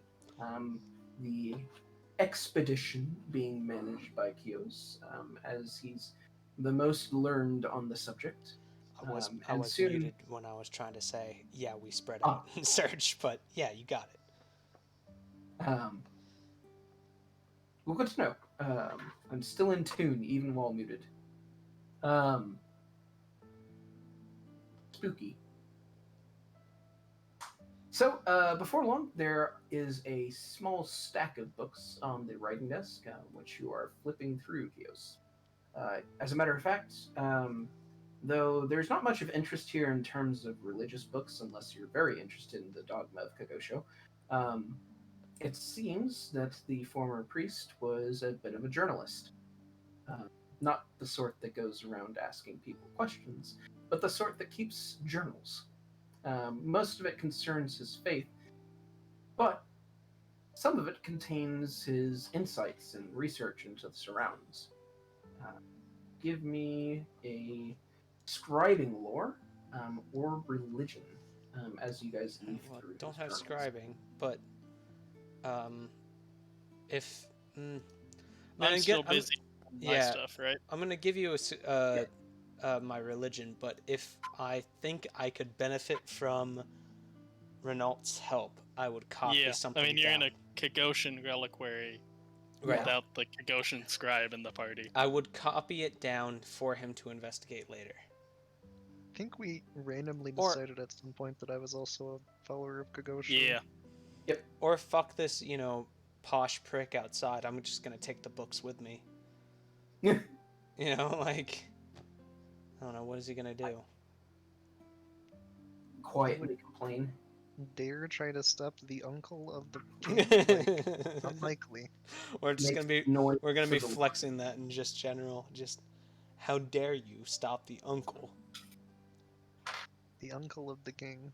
His favorite uncle. His only surviving family member, probably. Only surviving family member that matters. I mean, if you actually, I mean, yeah, that's probably actually true. Like, Yeah, unfortunately, it really is kind of like that. He didn't have any actual family to start with, so you're actually the closest thing to it. His real family is very elsewhere.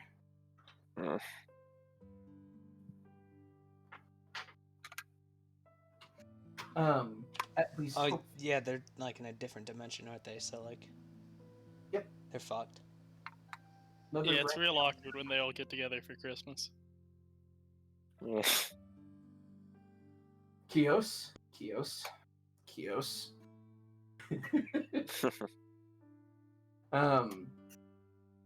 So, you decide to grab a few of the books and bring them with you, because you don't really trust yourself to read the ramblings of a Kagoshan priest. Because you're not really all that interested in Kagoshan religion, and this guy loves to speak in religious metaphor. It seems like he's a poet. He wanted to be a bard in his life, but unfortunately, bards don't just talk about Kagosho every day and relate it to everything. And so he couldn't become one. And so this is his coping mechanism. It's like making everything into a Kagoshan metaphor. It's like the priest version of somebody talking about who's really into crypto. This is definitely his religious mixtape. I'll put it that way. Okay, so yeah.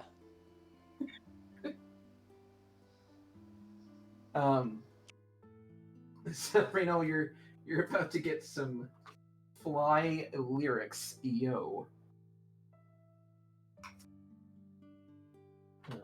Please try not to be disappointed in your faith. Kagosha will be sad. So back onto the road. That is the town road, where you all collect with each other once more. Where would you like to inspect these books? Just pull them out right in the middle of the street. Who's gonna stop us? I mean, I if suppose we're go back not to the supposed inn. to have them, probably our rooms in the inn. Who's gonna stop us? I think regardless, The that would police? be the most peaceful place to do it, so just go back to the inn. Yeah, y'all still haven't seen any members of the guard yet, by the way. I would let you know, but you haven't. They're just not here anymore. They're on holiday. Yep, must be. It's Veterans Day or something. Labor Day. They're not paid well enough to do. There's no union here. They don't even have dental. They don't know what dental is. Might as well tell them that their dental package belongs to Solanos, and good luck negotiating. Go eat some trees. Chew bark until the dirt's gone. Stop crying. That's why I invented trees. Damn you. Nature's toothbrush.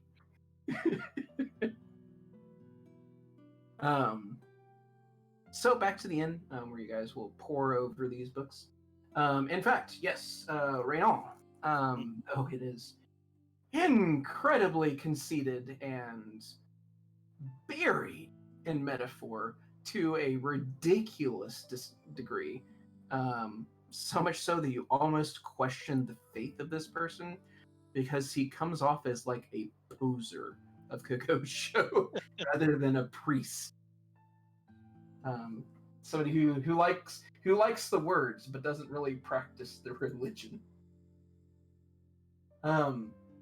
But yes, there is some interesting information in here, though it doesn't appear directly relevant at first. There's discussion of this cult springing up, for one. It happened about 10 years ago.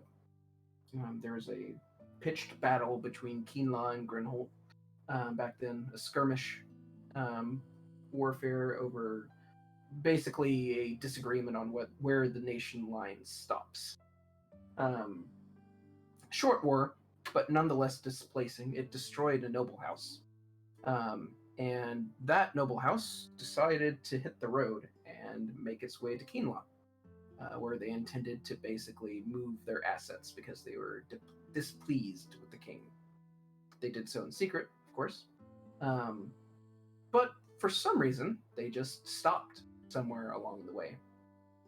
And then 5 years after that, folks just started coming out from the woods and into town, talking about the Blue Dawn and their god under the soil.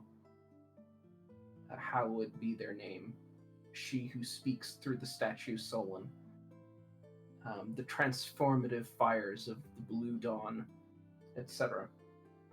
Generally spooky people. He didn't want to really have much to do with them, and he often advised the townsfolk to stay well clear of them. However, they were enticing to a lot of people who'd grown disillusioned by the crisis of the gods basically abandoning, or at least seeming to abandon, the world, and were desperate for any sort of reconnection with divinity, that they were willing to believe in a new god. And so some of his flock, in fact, was taken by this cult of the Blue Dawn. And he describes, in one of the latest passages, like just before the end, he describes a visitor appearing late at night during a storm one eve. And it was a man dressed in tattered robes, in leather armor with silver studs, painted, crushed glowform tattoos underneath his eyes and across his nose, seeking refuge in the church. Of course, he knew this man to be a member of the Blue Dawn, and so denied him entrance. And the man told him that he was to be cursed, and that his god would see his vengeance wrought upon this church for denying a man such a simple grace, for no more of a reason than persecution and fear. And he would see his flock driven before him, and into the arms and the waiting, loving arms of the blue fire, where he would then be truly defeated, and then vanished into the wind. He at first presumed it a demon of some sort sent by Zahulu, a maleficent spirit, something like that. But for long, um, there was a powerful shaking in the rafters, and the church just began to fall apart. Fearing for his life, he fled, and that's where the journal ends. I like that that's included in the journal. Like as the church is falling apart, just ooh, this isn't good. I gotta leave. And then it ends. And Like he it leaves. cuts off in the middle of the sentence. Just a trail of ink off to the side, like he had to run out the door and just slid the pen. Yeah. But also, it was in the library, so like he wrote that, brought it down, put it away, and then ran. Well, he probably wrote it down here. Oh, okay. This is, after all, where his writing desk and all that stuff is. Mm-hmm. A key piece of information is that the followers of the cult of the Blue Dawn, excuse me, he said came from the west.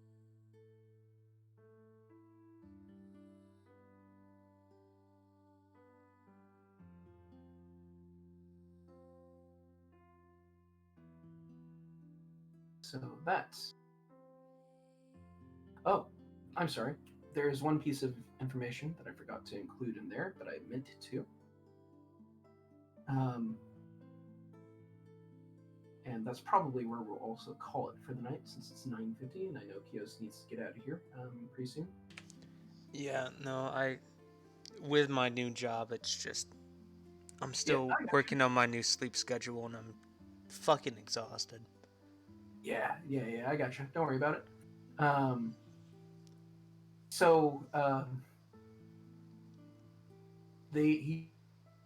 He describes the man at the door was describing where their god slept, and he says that she shall rise under the crescent moon in the shadow of Ferris Peak.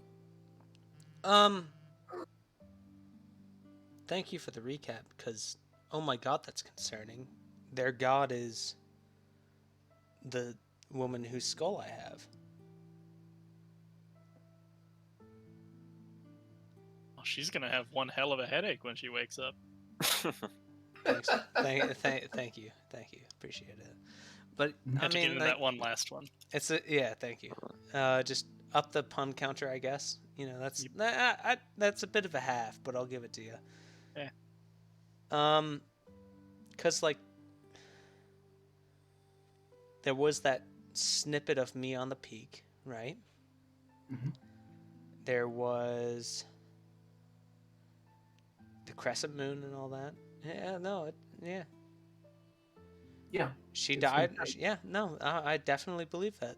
This is now my cult. I will adopt this cult. No, this is now canon. I will now. We saw how forming cults went for Utu. This is gonna be my cult, dude. I get a cult. This is awesome. Utu formed a cult and then destroyed a timeline. I'm so excited. And then was erased from existence. I'm so excited for this cult.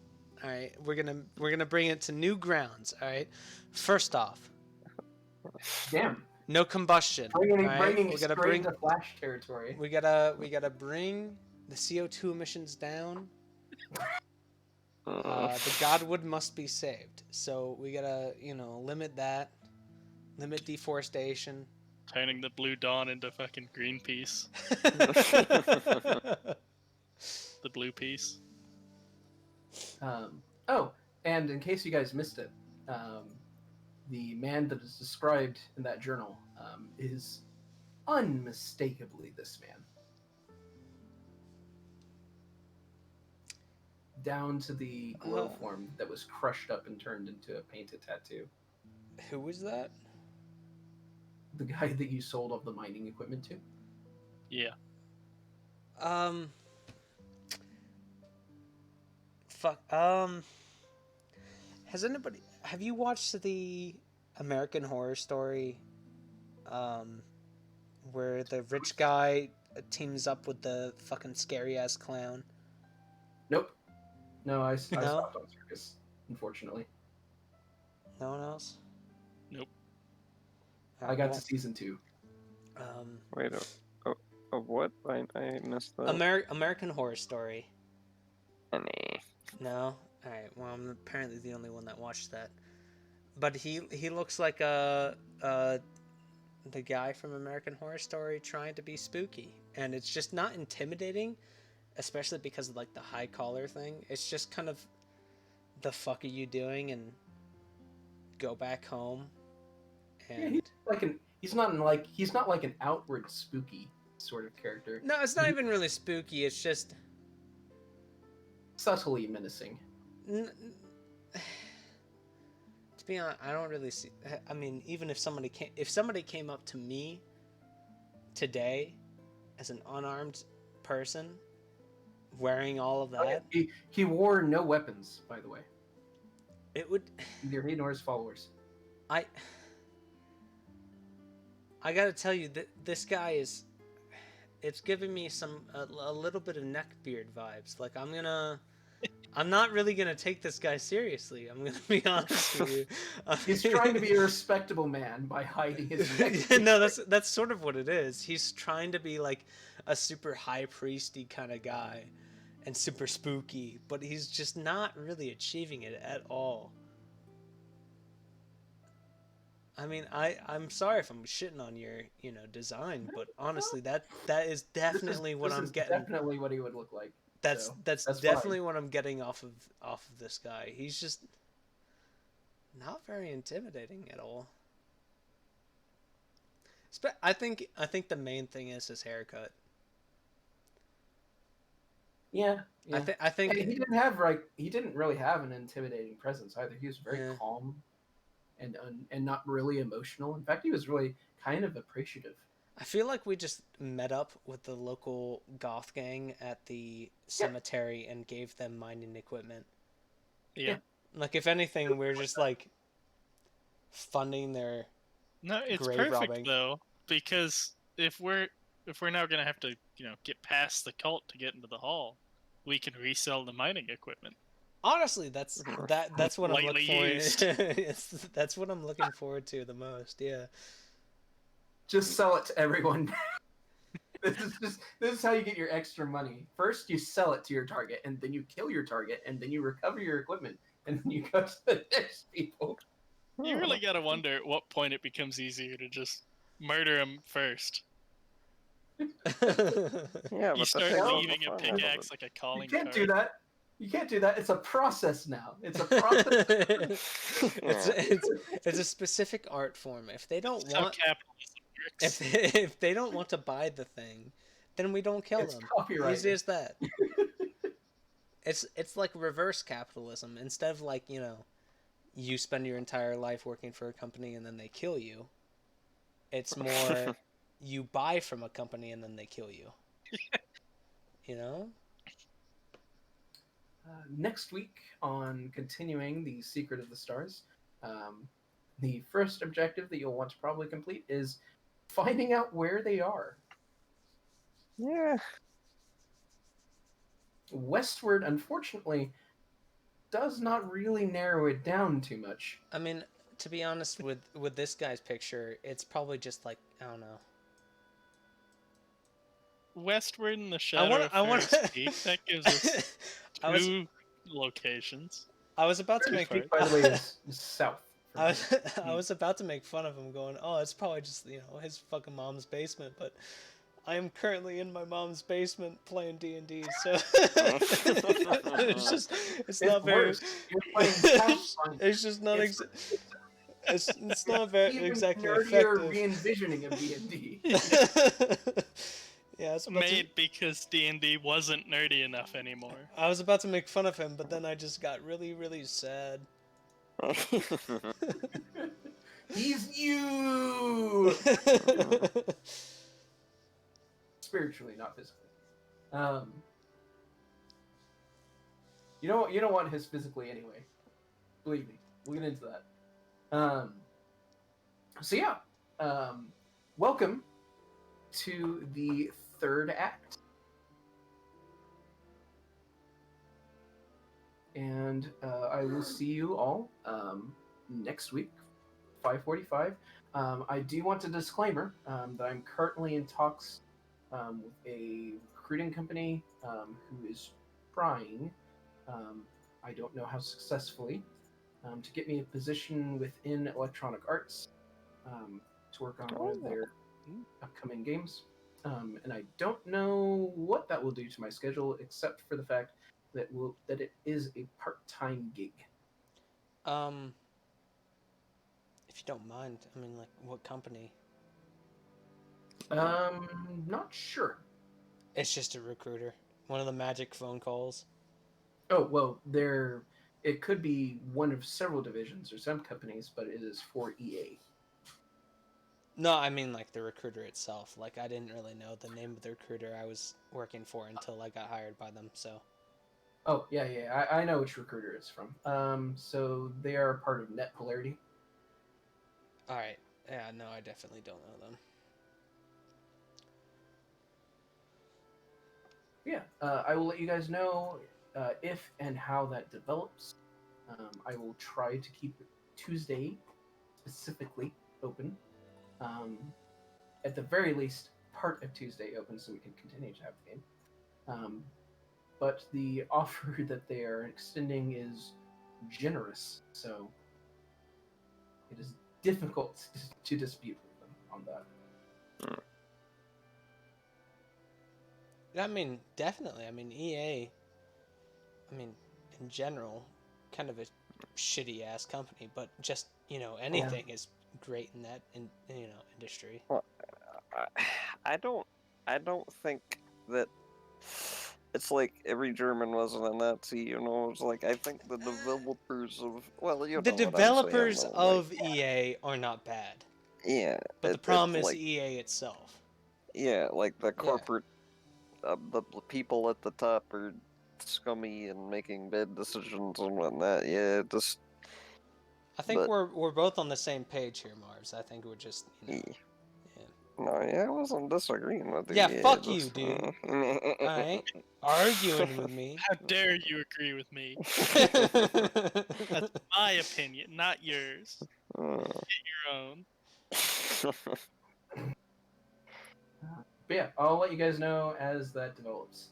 Yeah, it's a fantastic opportunity. I mean, go for it. Yeah. Just let us know. And I wish you all well. And things are going to start picking up from here. And I apologize, but the time of the Soulbound Dolls is definitely not over yet. Oh man, did you have to make that a plot point, or like could we change it? Is it too late, or? I can switch some things around. I don't know if you're wanting to make it. Just change around some letters. Soulbound Dogs or something. Dude, if it's Soulbound Dogs, I'm on that side. I don't give two shits. All you have to do is remove one letter, change another, and then I'm on your side. It's a freaking Soulbound Pokemon plushie or something. No, I mean Soulbound Wall. No, please don't change anything. I want to point out, but also fuck you for putting this as a thing.